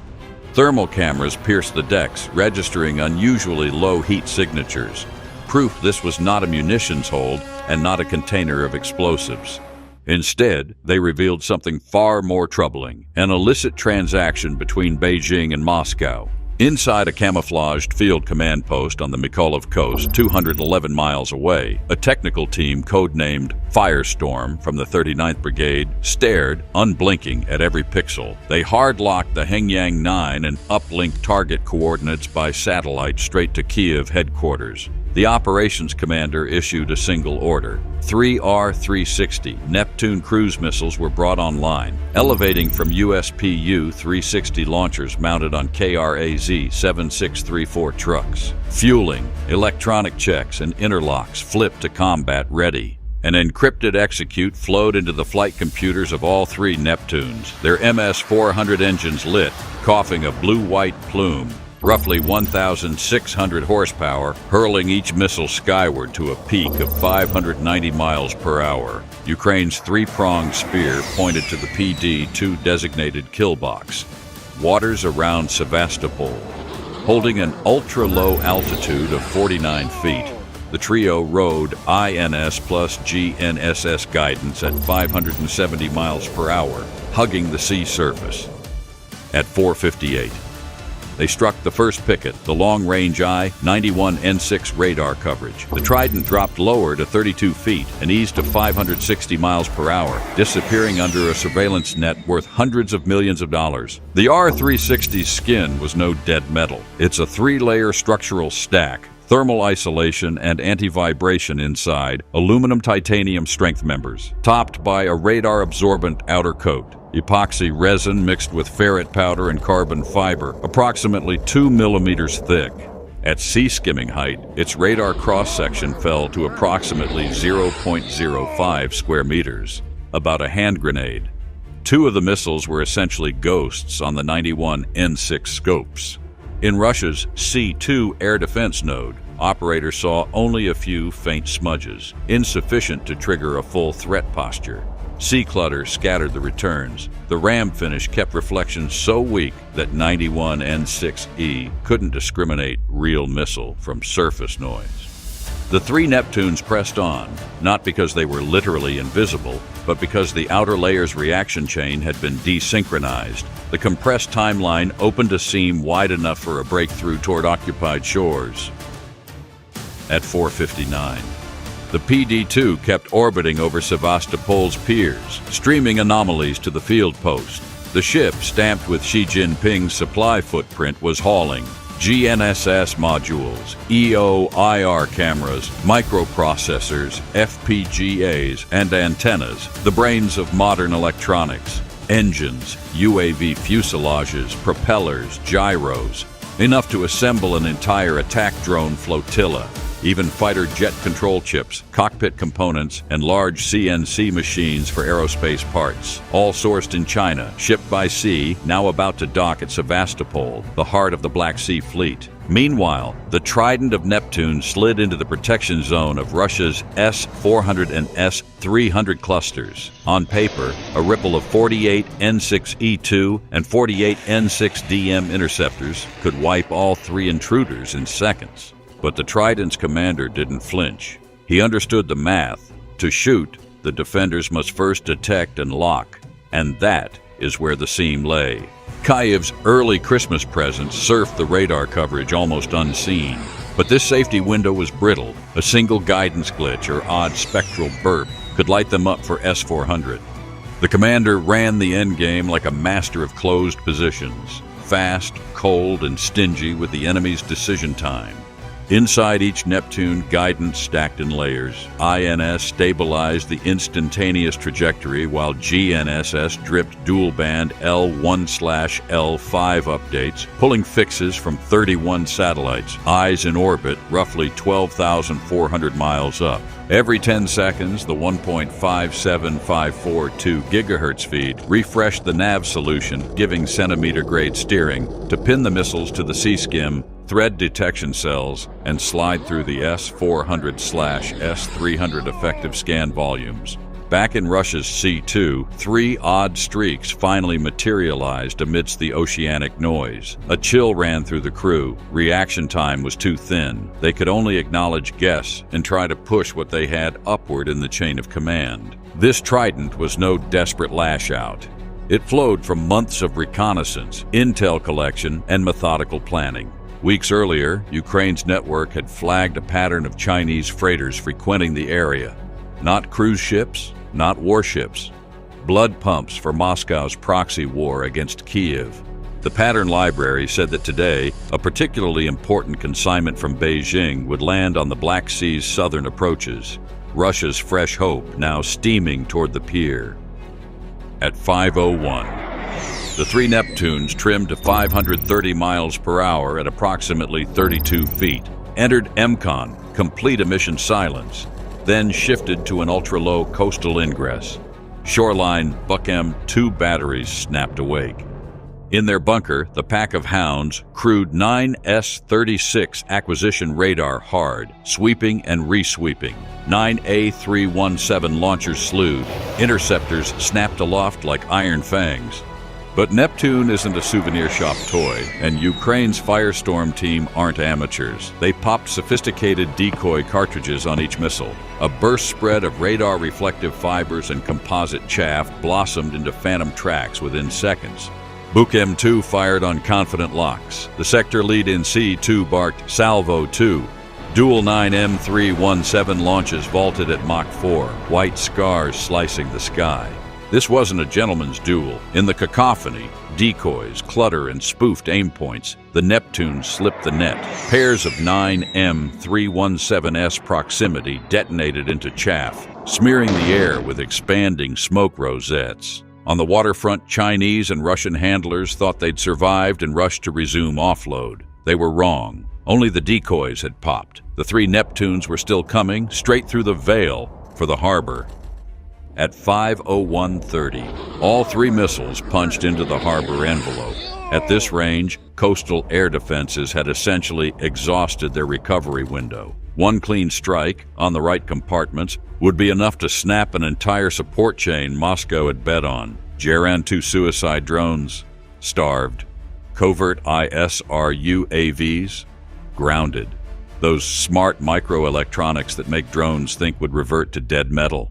Fighter aircraft, either grounded awaiting retrofit or forced into sorties without navigation like blind birds over a night sea. Desperate, a Panzer S-1 slewed hard, vomiting 30 millimeters in a metal rain. Close-in chaos now, not the distant hiss of mid-range SAMs. Sparks and greasy smoke as the turret flooded 5,000 RPM across the approach cone. Too late. The intercept streaks only scratched paint on the 3 R-360s before the missiles did what they came to do. In the terminal phase, seconds from dive, the INS/GNSS stack yielded to the active radar seeker.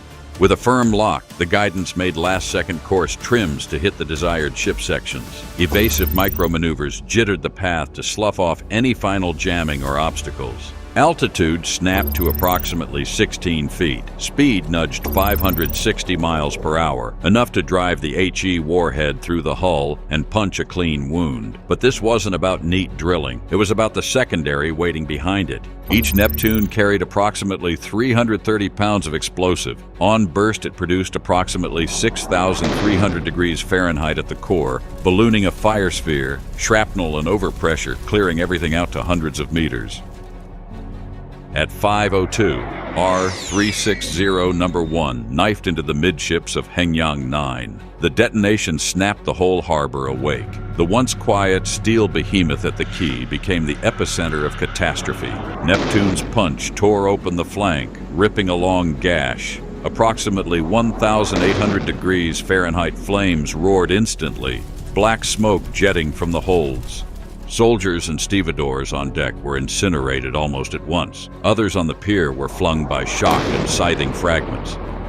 Stacked containers toppled and ignited, plunging into the sea. Electronics and steel frames bobbed to the surface amid burning debris. Water poured into lower compartments. The hull took a list, tilting in the blaze's red wash. Thick black plumes rose off the decks like funeral standards, turning the freighter into a burning iron carcass, a monument to material loss and the fragility of giant assets in modern asymmetric war. 30 seconds later, through wailing fire alarms and hazard sirens, R-360 No. 2 seared past the ship's flaming bridge and slammed into the Sevastopol pier itself. A concrete finger and crane array thrust out to sea, where freighters, tank farms, and vehicles converged like arteries of a local economy, detonated in a single, murderous breath. The quay ripped open. Pier segments shattered. Cranes twisted like broken arms. Forklift rails bowed, and the apron fractured into deep, cratered mouths. A stack of in-transit containers flash-ignited, creating a constellation of secondary fires that made firefighting close to hopeless. The air stank of burned metal and fuel. Flames jumped to auxiliary berths, storage houses, and pier infrastructure. Shockwaves flipped port trucks like toys. Not finished, the final Neptune streaked to the fuel farm, the closing flourish of Kiev's performance. It hit the tank farm like bottle fury. A white-hot blast turned the roof into red glowing sheet and split the air with thunder. Adjacent tanks, crushed and ruptured by pressure, spewed burning fuel columns. A chain of sympathetic detonations drowned the entire harbor in fire. Viscous black smoke rolled up. A ceiling over the bay. The reek of petroleum and hot metal clotted the lungs. The ground shivered like a short, sharp quake. Giant tongues of flame licked cranes and conveyors, turning the loading system into molten scrap, paralyzing port operations at once. The losses weren't just tanks. Storage and throughput vanished for weeks or months, along with a looming oil spill and enduring contamination risk. In the chaos, sirens, shouts, rapid-fire detonations, the first fire brigades punched into the zone. Silver foam tenders barreled down the concrete spine of the pier. Firefighters hunched under heavy foam lines, but near the tank batter, heat drove them back. Foam atomized on contact with geysering fuel. Flame tongues climbed higher than any water jet. The heat pressed masks into faces like a vice. They halted on the outer ring, shifting to evacuation and perimeter alarms. Direct attack on the blaze was impossible. Hundreds of tons of electronics, frames, and weapons production machinery that Russia had imported now lay as charred fragments across the quay, the water, and within the slowly sinking ship. It was a direct hit on an already fraying economy, and a laceration to national pride. One decisive strike against port infrastructure had inverted the supply picture in a heartbeat. Power and water systems were damaged. Operations would be frozen for a long stretch. Transport links clogged. Supply chains snapped, and the port's once iconic aura of regional security stood as living proof of strategic infrastructure loss. In a war zone, flags are fabric. For Kiev, any ship riding the logistics corridor with materiel for Russia, Chinese or otherwise, becomes part of the battle space. Nationality doesn't matter when military advantage and national survival are at stake. In asymmetric logic, targets are graded by strategic effect, not by the colors snapping on their mast. China stayed silent, issuing no official comment, as is its habit, bury losses in shadow and seal the information seams. For Beijing, silence is not only diplomacy, it's a curtain to hide setbacks, preserving a theater-managed image of invulnerability at home and abroad. Mission completed.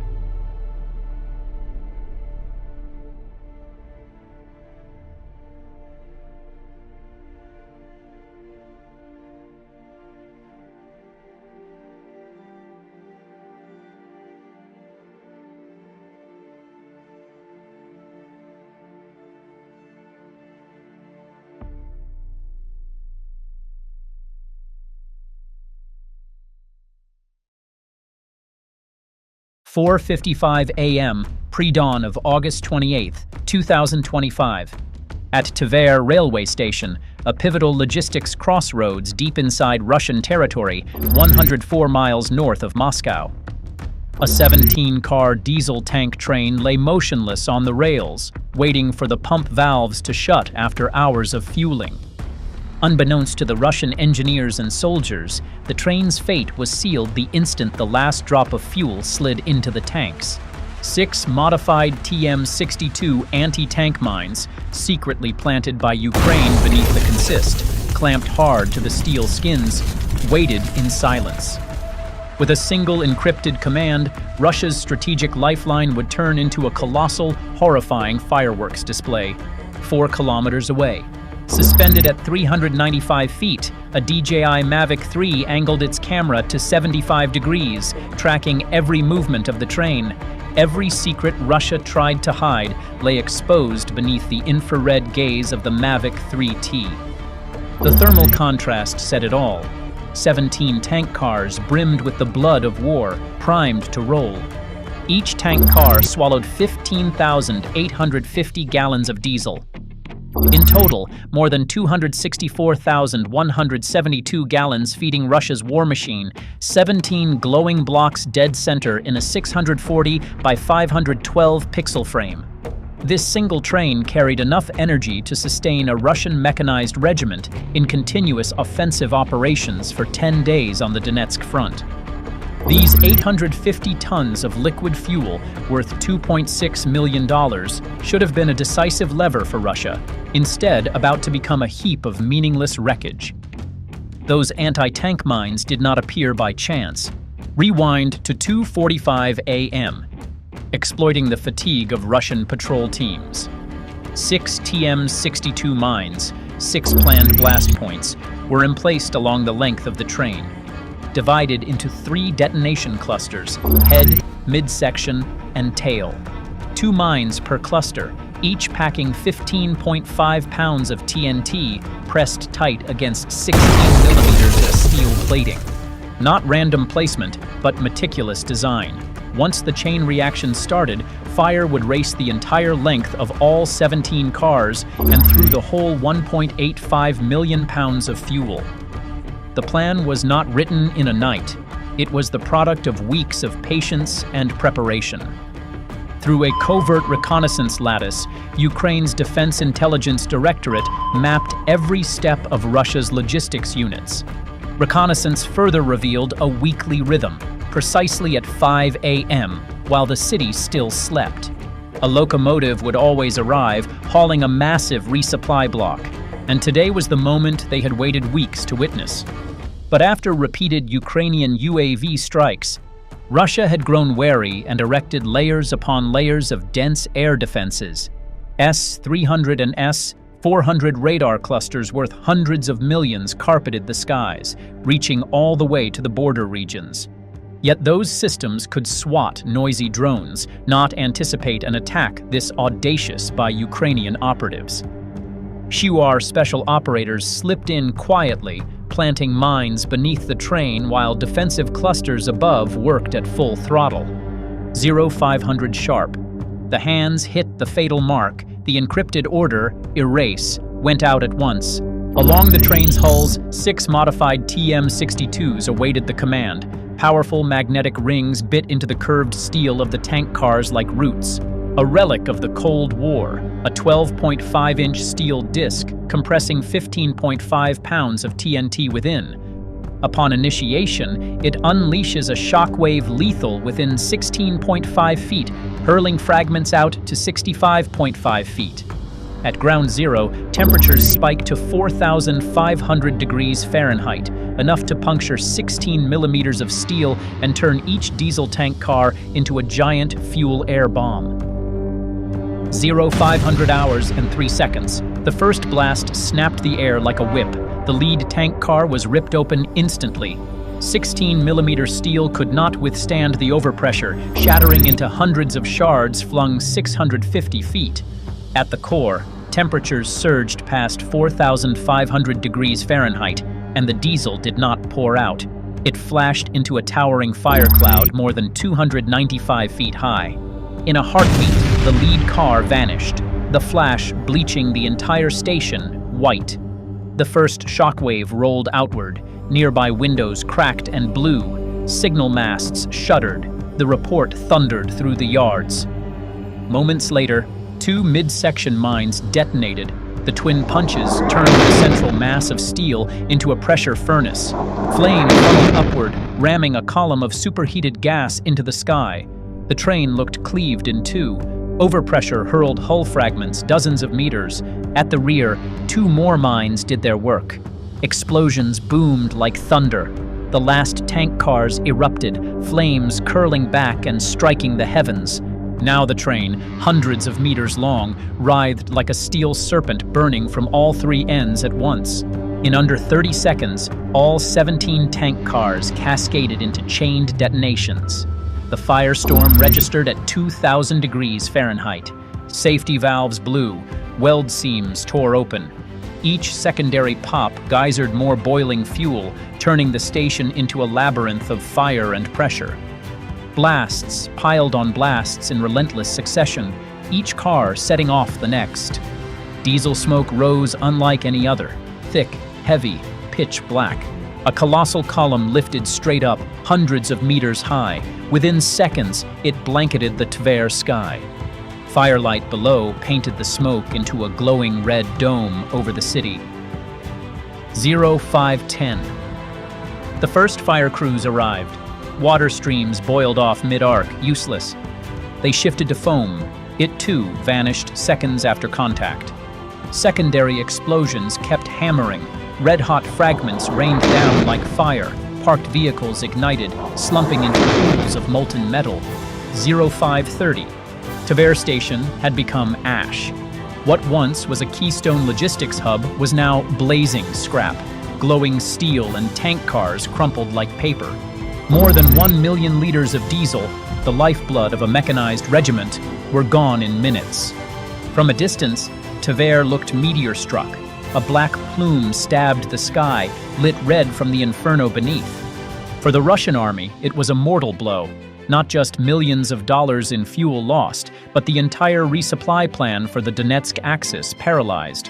For Ukraine, it was more than material victory. It was a message hurled straight at Moscow. Even rail lines deep inside Russia, screened by layers of radar and air defense, were no longer safe. Sure, operatives had proved a modern war truth. Nowhere is absolutely inviolable. 3:47 a.m., June 22, 2025. On the railway between Rostov Oblast and Voronezh Oblast, a key logistics corridor Russia used to feed its Donetsk grouping. A Russian fuel train with 12 tank cars, 1.8 million pounds of diesel, slipped into the crosshairs of Ukraine's special unit Kabul 9. For 96 hours prior, Ukrainian intelligence and an underground agent web tracked its timetable, transit speeds, and air defense gaps with precision. A 20-minute defensive blind window was identified, time enough to execute a decisive strike. At 21.5 miles from the target, Ukrainian crews employed modified DJI Mavics integrating encrypted satellite imagery and thermal cameras to cue a wave of FPV attack drones. These were no longer commercial toys. RF-hardened hardware against jamming, expanded zoom firmware, and, critically, frequency hopping 1,500 times per second. Each carried a PG-7VL warhead weighing 5.7 pounds, capable of penetrating up to 500 millimeters of steel, overkill against 15-millimeter fuel car skins. Russia quickly spun up its Lear-3 electronic warfare system, blasting wideband and GPS jamming. But the Ukrainian drones rode inertial IMUs paired with fiber optic links, rendering jamming futile. The light-carrying tether kept a 1080p feed while staying invisible to Russian radar. 0349, the first drone smashed into car number 4, ripping a violent detonation that chain-reacted through inter-car venting. The second and third hit cars 8 and 11, twin explosions merging into a brutal pressure wave. The fourth drone, battery at just 8%, still managed to cripple the locomotive, freezing the entire train. Result? 1.8 million pounds of diesel erupted, turning the line into twisted steel. Losses included a $2.4 million locomotive, over $600,000 in fuel, and at least 3 weeks of disrupted resupply for 3 Russian armored brigades. For a mere $8,000, Ukraine achieved a return approaching 30,000% and broadcast a message: Russia's defenses are helpless against guerrilla UAV warfare.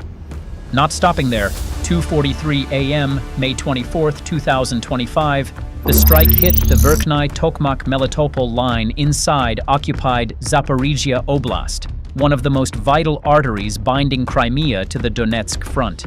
3 Ukrainian attack drones tore across the Zaporizhia night, homing on an 8-car fuel train carrying approximately 1.2 million pounds, enough to feed 2 Russian battalions for a week. The target had been under watch for 72 hours by Ukrainian intelligence and a civilian resistance network, fixing a precise 15-minute window when the train moved beyond Russian air defense cover. The package: 5 UAVs, 2 DJI Mavic 3 Scouts, 1 in reserve, and 3 one-way FPV quadcopters. The Mavics were upgraded to 56 by Zoom, fitted with FLIR boson thermal cores, detecting approximately 0.05 degrees Celsius deltas, and hardened against aeroscope. The FPVs ran 2,807 motors with 7-inch props, diving at over 87 miles per hour each, with a PG-7VL shaped charge warhead, 5.7 pounds, punching through 22 millimeters of steel, easily breaching 10 to 15 millimeter fuel car hulls. As the UAVs closed, Russia's Lear-3 unleashed wideband jamming, 2.4 gigahertz spot jamming, and GPS spoofing. The drones countered with hundreds per second multiband hops, inertial IMUs, and automated target recognition. The result? Every countermeasure failed. 024430. The first UAV struck car number 3, piercing and igniting hundreds of liters of diesel at 4,500 degrees Fahrenheit. Fire propagated through the venting system, rapidly engulfing cars 2 and 4. 0245. The second UAV drove into car number 6, detonating another 69 tons of fuel, while the third hit the last car, number 8, forming an additional colossal fireball. In all, 1.2 million pounds of fuel went up, flame and smoke columns soaring over 200 meters, spawning self-generated convection winds. Rails buckled, sleepers burned away. The transport artery slumped into molten wreckage. Russia would need weeks to restore it, if restoration were even safe under threat of repeat strikes. For only a few $1,000s in upgraded commercial UAVs, Ukraine gutted a key supply line, inflicting massive logistical losses and sending a clear signal. Even fuel arteries deep inside occupied territory are no longer secure. Just 3 exemplary strikes on Russian logistics incinerated more than 713,000 gallons of diesel, about 4.96 million pounds, enough to power multiple Russian mechanized regiments for over 2 months of combat. Over 37 tank cars and at least 1 locomotive were completely destroyed, with total losses exceeding $10 million. Two strategic rail segments and Tver station itself, a critical hub, were reduced to glowing scrapyards, requiring weeks to recover. With only tens of thousands of dollars invested in UAVs and special operations, Ukraine drove a blade into Russia's critical vulnerability: logistics. The cost was measured not only in burned-out cars and evaporated funds, but in the days and even weeks Russian brigades were forced to slow, guns fell silent, tanks sat idle awaiting fuel. A clear message echoed out: no supply line, no matter how deep inside Russia or how layered with air defense, is absolutely safe from Ukraine's high-tech guerrilla strategy.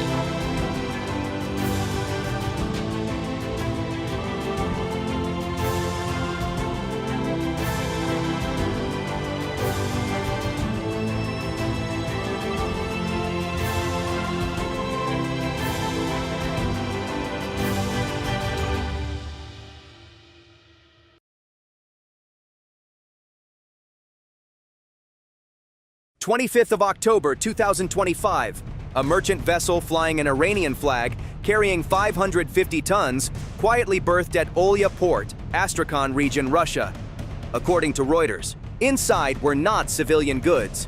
More than 400 short-range ballistic missiles, the Thoth-360, had been transferred from Tehran to Moscow, a public, explicit act of support for Russia's invasion of Ukraine. This resupply shipment was destined for the Western Front, where Russian artillery formations were collapsing under severe logistic shortages after sanctions choked domestic supplies. Tactical ammunition stocks in Voronezh, Rostov, and Belgorod could no longer self-replenish.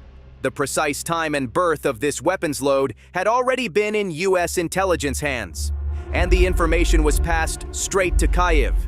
That is why, at 5:50:14 AN 196 Lyuty, loitering munitions were launched from southeast Ukraine, flying continuously more than 700 kilometers and close to within 10 kilometers of the target.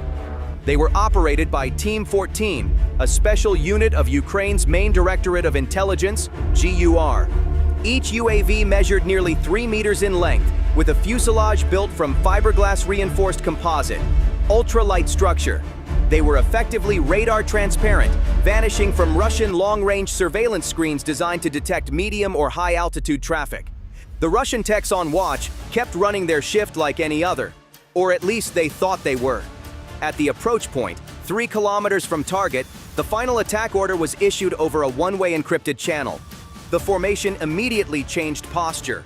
Attack nodes that had dispersed from 4 directions simultaneously dove in, executing a hard terminal pull-down. The lead AN-196 switched on its IR camera and recorded the scene, a chaotic staging yard, Russian military trucks busily lining up to receive a weapons consignment valued at more than $50 million. On the ramp, dozens of Kamaz 6x6 trucks, each carrying 5 Thoth-360 missiles, the Iranian ballistic round capable of sweeping a line of border villages with a single salvo. That sight, frame after infrared frame, was now fixed in the eyes of the UAV pack, like a predator seeing prey in the dawn haze. But the plan was not fly straight in and die. At 0015, the AN-196s lifted from concealed launch rails deep inside southeast Ukraine. At just 20 meters, deliberately below human sightlines and at the edge of radar sweep, the 14 UAVs split into 7 small cells of 2, moving in a rotating spoke pattern, expanding like concentric spirals. No GNSS emissions, no radio signatures, no chorus of synchronized engines. They closed like a silent, invisible killer pack. No GNSS emissions, no radio signatures, no chorus of synchronized engines. They closed like a silent, invisible killer pack. All radar returns on the scope looked like large birds flying low, scattered and non-threatening. They penetrated the entire early warning layer. Not a single AA round was fired. Only when approximately 3 kilometers remained did every UAV cell simultaneously adjust course and turn toward the rendezvous point. 7 spearheads from 7 angles formed a concentric death net, tightening around the target. Spacing between UAVs was held with precision, forming a lethal coverage mesh over the entire port loading area. At that instant, Russian radars began to pick up faint streaks. Low, fast, not birds, not aircraft. Control stations initiated tracking modes, but every signal was fragmented. Low-altitude radar nodes were jammed. Automated control antennas were deceived. No warning siren sounded. No weapon system acquired in time. The UAV pack was in position. A synchronized strike. Silent, clean, surgical, unconditional. Range now, 3 kilometers. Short range 1, RS-2-1. E-radar began to resolve faint blips skimming at 20 meters altitude at roughly 165 kilometers per hour. Bird filter algorithms were defeated. The radar return flagged anomaly, ultra-low altitude, pattern irregular. Control panels flashed red. Pantsir S, 1 units at Olya, shifted to emergency posture. The first lock was achieved. The twin 30mm 2 A38M guns were prioritized. High rate fire, target arc widened. Track acquisition was augmented by IR cameras and electro-optical systems for degraded visibility conditions. But the UAVs did not fly in a neat formation. They were non-synchronous, non-collinear. Instead of one vector, they fanned out, simulating chaotic flight paths to deny Panzer target discrimination.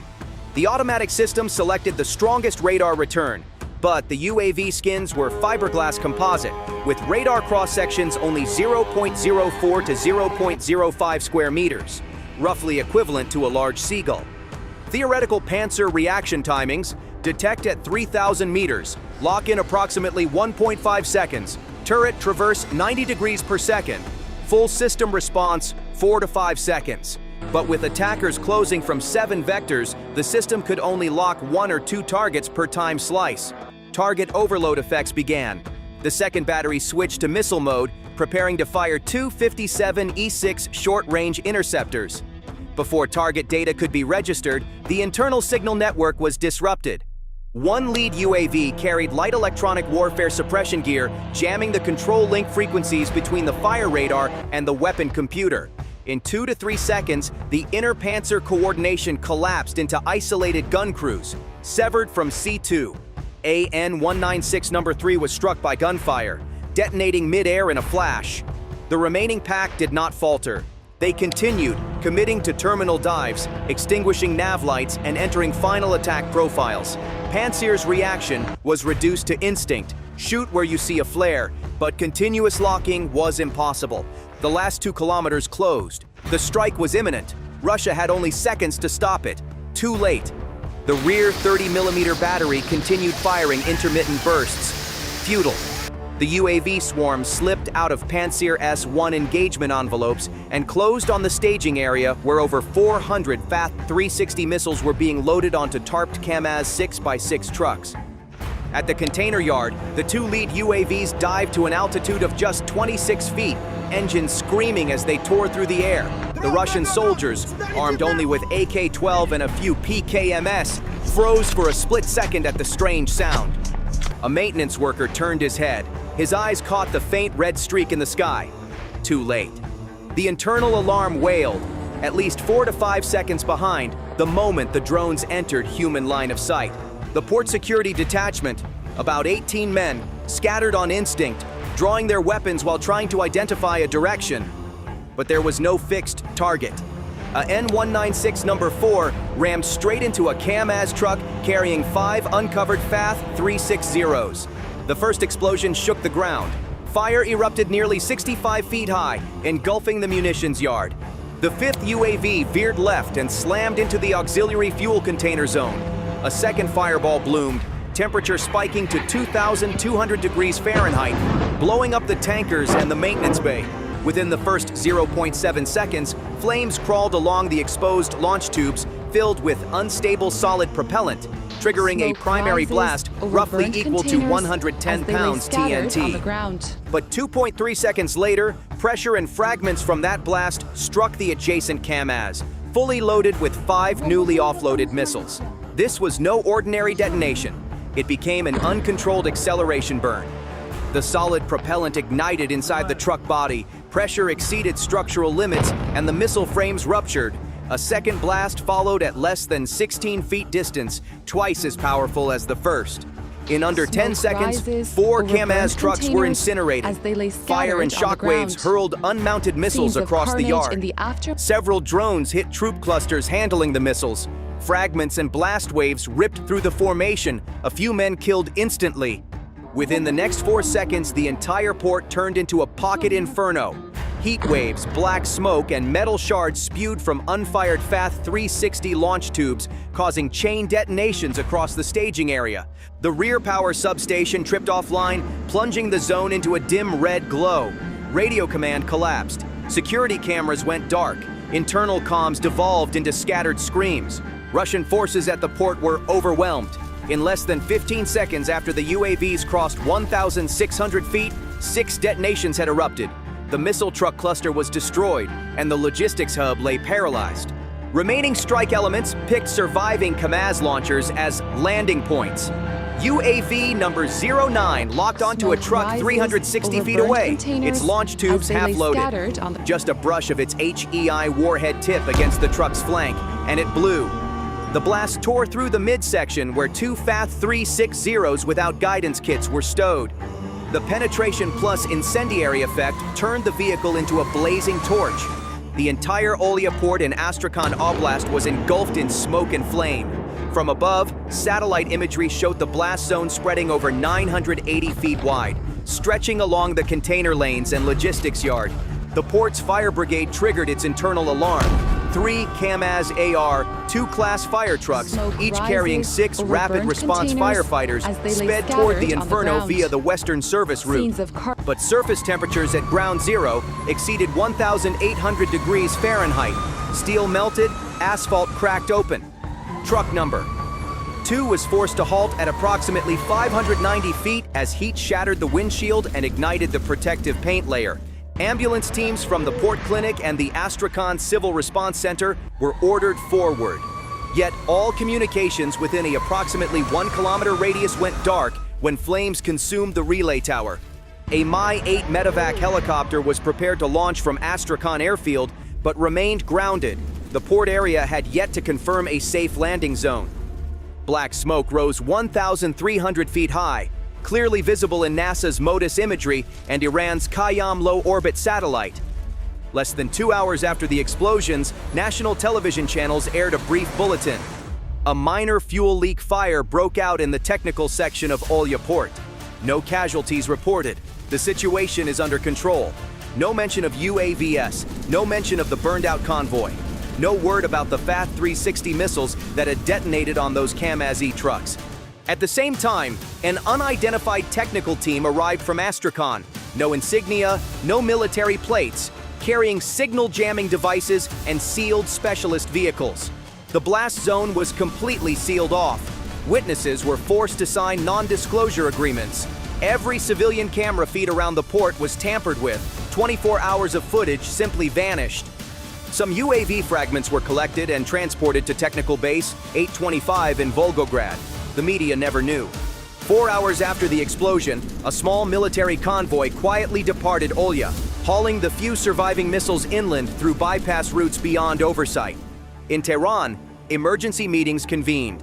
The Iranian Ministry of Defense ordered a full review of all Caspian transport lines.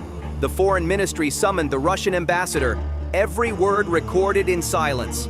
Tehran understood perfectly. This was not merely a strike on Russia. It was a message aimed directly at Iran and at the covert weapons pipeline flowing across the Caspian Sea. The strike was surgical, precise, cold, merciless, a preemptive blow, and a warning. From this moment, every supply route from Iran across the Caspian lies within the kill zone. Ukraine issued no claim. The Ministry of Defense in Kyiv stayed silent. No tweets, no press briefings. On the electronic operations map, Olya Port was marked by a single crossed-out symbol. Mission completed.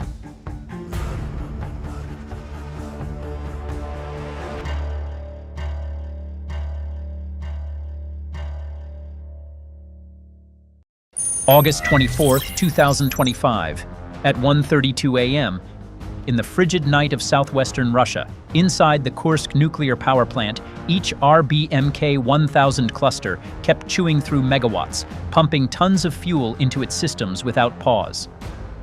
Every day it produces 72 million kilowatt hours of electricity, enough to power 3 large cities. Put simply, that output could pump blood for 2 Moscows running at full tilt. The night shift engineers still believed the place where they stood was all but impregnable. They had no idea. A clandestine Ukrainian operation was about to drive 3,500 pounds of explosives straight into the heart of the largest energy node in southwestern Russia. In mere minutes, the entire nuclear plant would be drowned in flames. Right then, the sky heaved. 60 unidentified returns with tiny radar cross-sections massed into a swarm and pushed deep into Russian airspace, angling onto Kursk from the northeast. At Russia's Kalino Air Defense Command Base, 4.3 miles east of central Kursk, alarm klaxons wailed as the 91 N6E surveillance radar picked up dozens of unauthorized intrusions at roughly 31 miles. But senior air defense commanders stayed calm, supremely confident in their hundreds of millions of dollars shield. The Ukrainian operation's own planning acknowledged that a flight of roughly 62 miles over rolling terrain was trivial. The real obstacle was Russia's air defense lattice. That network comprised 3 principal layers. On the outer rim, 91 N6E Big Bird radars swept for targets and cued S-400 missile batteries.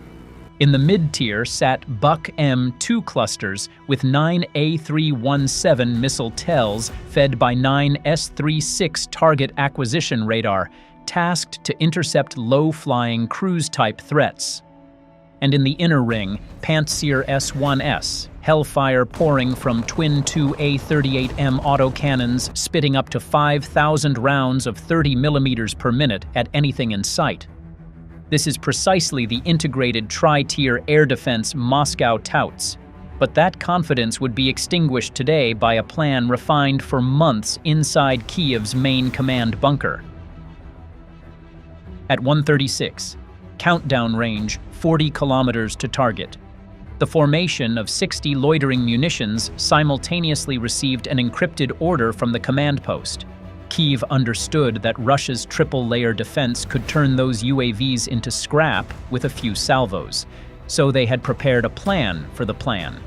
At once, 40 unmanned aerial vehicles poured on speed and split from the main strike swarm. A massive deception scheme rolled out. Their mission wasn't to hit, but to drag the attention of Russia's shield away from the plant.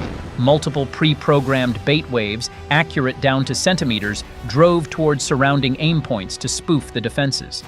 Ukraine was about to prove that striking a tightly guarded Russian target using cheap decoy drones was entirely feasible. The 40 decoys broke into packets and headed for Starodubtsevo and Piktino, others looping around the plant within 1.2 miles. On Russian radar screens, all of them looked like genuine threats. The composition of the feint was the twist. Not heavy tactical UAVs, but resurrected civilian craft. Off-the-shelf DJI Mavics, wooden-framed AQ-400s, bargain 10-inch carbon frames, even homemade racing drones.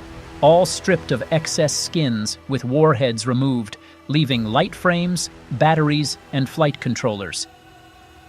Over an hour earlier, they had lifted from multiple border-side launch rails, now converging as a fake assault wave. To the enemy, it read as a ferocious strike. In truth, Kiev's live bait by design. As they neared the target, the decoys flew pre-built patterns and attack axes as if they were the real thing. Kiev's bold, disruptive answer to Russia's vaunted defense. At 1:37. As Russia's network truly woke, the response unfolded exactly as Kiev's storyboard predicted.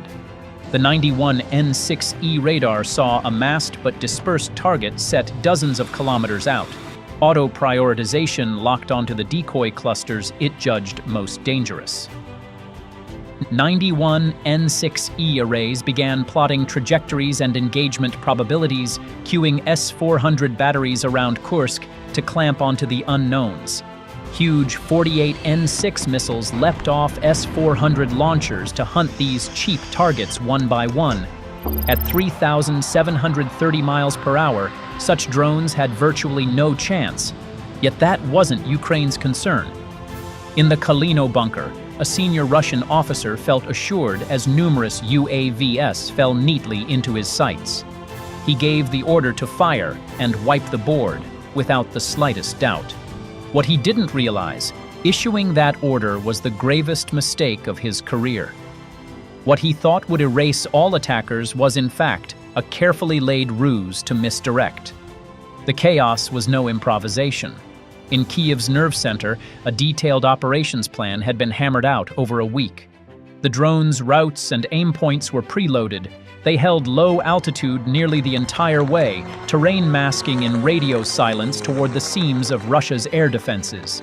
Using cached digital terrain maps, the swarm hugged riverbeds and forest belts, staying beneath the main radar umbrellas. Once deep in Russian airspace, the rules flipped. No more hiding. The swarm executed staged mock attacks to drag Moscow's electronic eyes astray. The strategic aim was simple: force misreactions, burn missiles, reveal tactics, fracture attention, so the remaining 20 UAVs could approach the true objective, the nuclear power plant. At 1:40, a string of detonations tore the night, black fireworks of war. Decoy packets, dozens, blew apart under SAM impacts, sparks, and fragments raining like cinders. Across the line, operators and commanders cheered. Their screens read, "Airspace sanitized," with a coded confirmation sent up the chain. But that joy was bait. Each falling decoy wasn't just a destroyed object. It was a tile in a larger mosaic, dragging 40 surface-to-air shots, exposing engagement logic and opening a strategic gap. While wreckage cooled in the fields, the 20 primary strike UAVs remained undetected. They converged from multiple bearings, forming a two-layer approach, silent as night. 20 AN-196 Lyutyi, each driven by a Rotax 912, skimmed the landscape at 111 miles per hour, not fast, just fast enough to turn the approach into a punch from far away, out of the dark. At 1:58, all 20 strike UAVs entered the decisive phase. Formation tightened, only 1.2 miles to go, the target sharp on every sensor. 20 electronic eyes flared alive. The plant's image snapped into focus. 4 fuel tanks with steel shells nearly 3.2 feet thick, exposed as giant metal bullseyes against a gray sky. In a field command pit at Mala Rybitsia, Sumy Oblast, 53 miles away, a tracking team codenamed Achilles from the 92nd Brigade watched frame by frame. FLIR Boson 640 feeds painted the tanks in the telltale red of heat sources. The differential was only a few degrees above ambient, but those few degrees told the life or death story. The tanks were full, targets at optimum vulnerability. The perfect moment had arrived. This was the hinge of the operation. Wait for the quarry to brim with fuel, then one stab to kill it all. The Kursk complex outputs up to 72 million kilowatt-hours per day, power for 7.5 million households per day. It is more than infrastructure. It is an economic, commercial hot node and an energy security symbol for the region. Those 4 target tanks alone were valued around $170 million, and the broader complex $16 billion. Restoration would cost not just money, but months of labor. Against a 60-drone attack package costing under $7 million, the value gap, hundreds of thousands % differential, would make any investor tremble. The paradox of modern war: ultra-high-value assets can be menaced by low-cost means. Tension rose as the AN-196 flight crossed into the red zone. Panel lights went dim, all radio emissions cut. They moved like ghosts. On each AN-196, anti-jamming wasn't magic, but practical integration. High-grade INS/IMU, multi-constellation GNSS receivers with anti-jam and spoof detection, plus directional antennas to blunt wideband jammers. At the critical instant, backups took over. INS pinned the trajectory. FLIR cameras and visual odometry/SLAM saw the path. Forward relays served as information shields, pushing short burst commands when needed. The swarm clung to the contours, threading blind spots at pre-planned low-level profiles to lower radar/EW exposure. When jammers were forced to go full power by the decoys, their emissions betrayed positions, and rear echelons switched to reserve links. Engines growled. 20 silent spears drove on without emitting, guided only by sealed trajectories and infrared eyes. Silence became a weapon. Night, an ally. Russia's broad-area jamming looked outdated and helpless against what it couldn't parse. The attack architecture was hybrid, with lightweight onboard inference modules on each UAV meshed to Kiev's satellite-backed servers. Each drone thought like a soldier, but they cooperated like a battalion. With one concentrated strike on a single energy node, nearly 15% of Russia's population would be eating dinner before sunset, or switching to kerosene lamps instead of light bulbs. At 1 kilometer, the command went out. Destroy the entire plant. The formation fractured and dove like a focused breaching charge. On Russian defense scopes, 20 small returns popped up, objects rushing at 111 miles per hour. In panic, gunners slewed 30mm batteries to respond, but time was too short. Only one UAV was shot down, a small triumph in a moment tilting toward the attackers. Exactly 1 hour, 58 minutes, and 50 seconds. Suddenly, 10 bright lances came off the horizon, scissoring the air like flaming javelins. The first 5 drove into tank number 1. 5 more redlined for tank number 2. In a blink, they punched into the 4 giant tanks. Detonations followed at once, shock rolling across the complex. Those blazing javelins were HEI warheads, capable of punching tank walls and producing blasts equivalent to 176 pounds TNT, generating crushing overpressure and 5,400 degrees Fahrenheit thermal spikes for seconds at the core. Shrapnel with savage energy ripped outward, capable of tearing and igniting multiple tanks at once.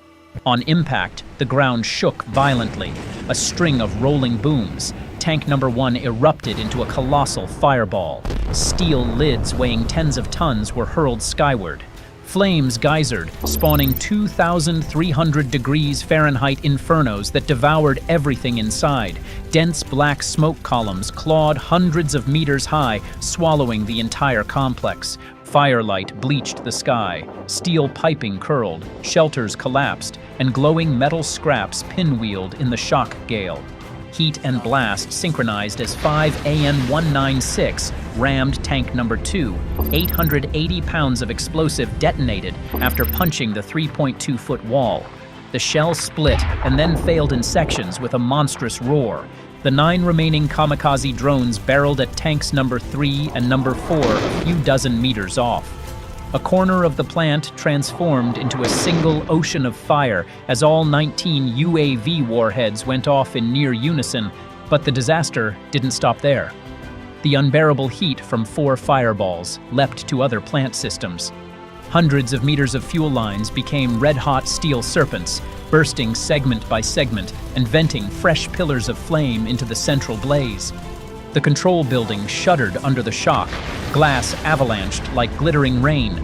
Seconds later, switchgear arced. Sparks flashed, touching off a secondary blast at the substation. A vast hunk of steel blew free and fell like a meteor, crushing roofing below. An auxiliary coal yard and nearby reserve oil tanks ignited, turning the zone into a chain of sympathetic blasts. Dense smoke merged with orange flame to form towering firewalls that shook the night sky. From afar, it looked like a volcano mouth ripping open on the plains. All peripheral plant infrastructure, from cooling systems and distribution yards to gantry cranes, buckled one by one in the firestorm. It was no longer an industrial site, it was a blazing steel graveyard signaling total ruin. Amid relentless fire alarms, the first engines raced in, beacons strobing in tar-thick smoke. But as they neared the complex, they were forced to stop. Heat radiating from the roaring tanks warped windshields. Paint began to blister. No one could cross that threshold without being seared. Firefighters could only throw lines from range. Weak streams flashed instantly to steam, vanishing before touching the flames. The plant's metal skeleton groaned while auxiliary tanks crackled, composing a death march of sound across the district. They stood powerless, watching the fire eat the plant piece by piece. In that moment, it was clear nothing could be saved. The giant had become a single, out-of-control torch. And this was the full stop, not for a day, but for a system that believed itself untouchable. No dramatic flourish can mask the outcome. Infrastructure lost, supply severed, and a political economic price southwestern Russia will pay for many months.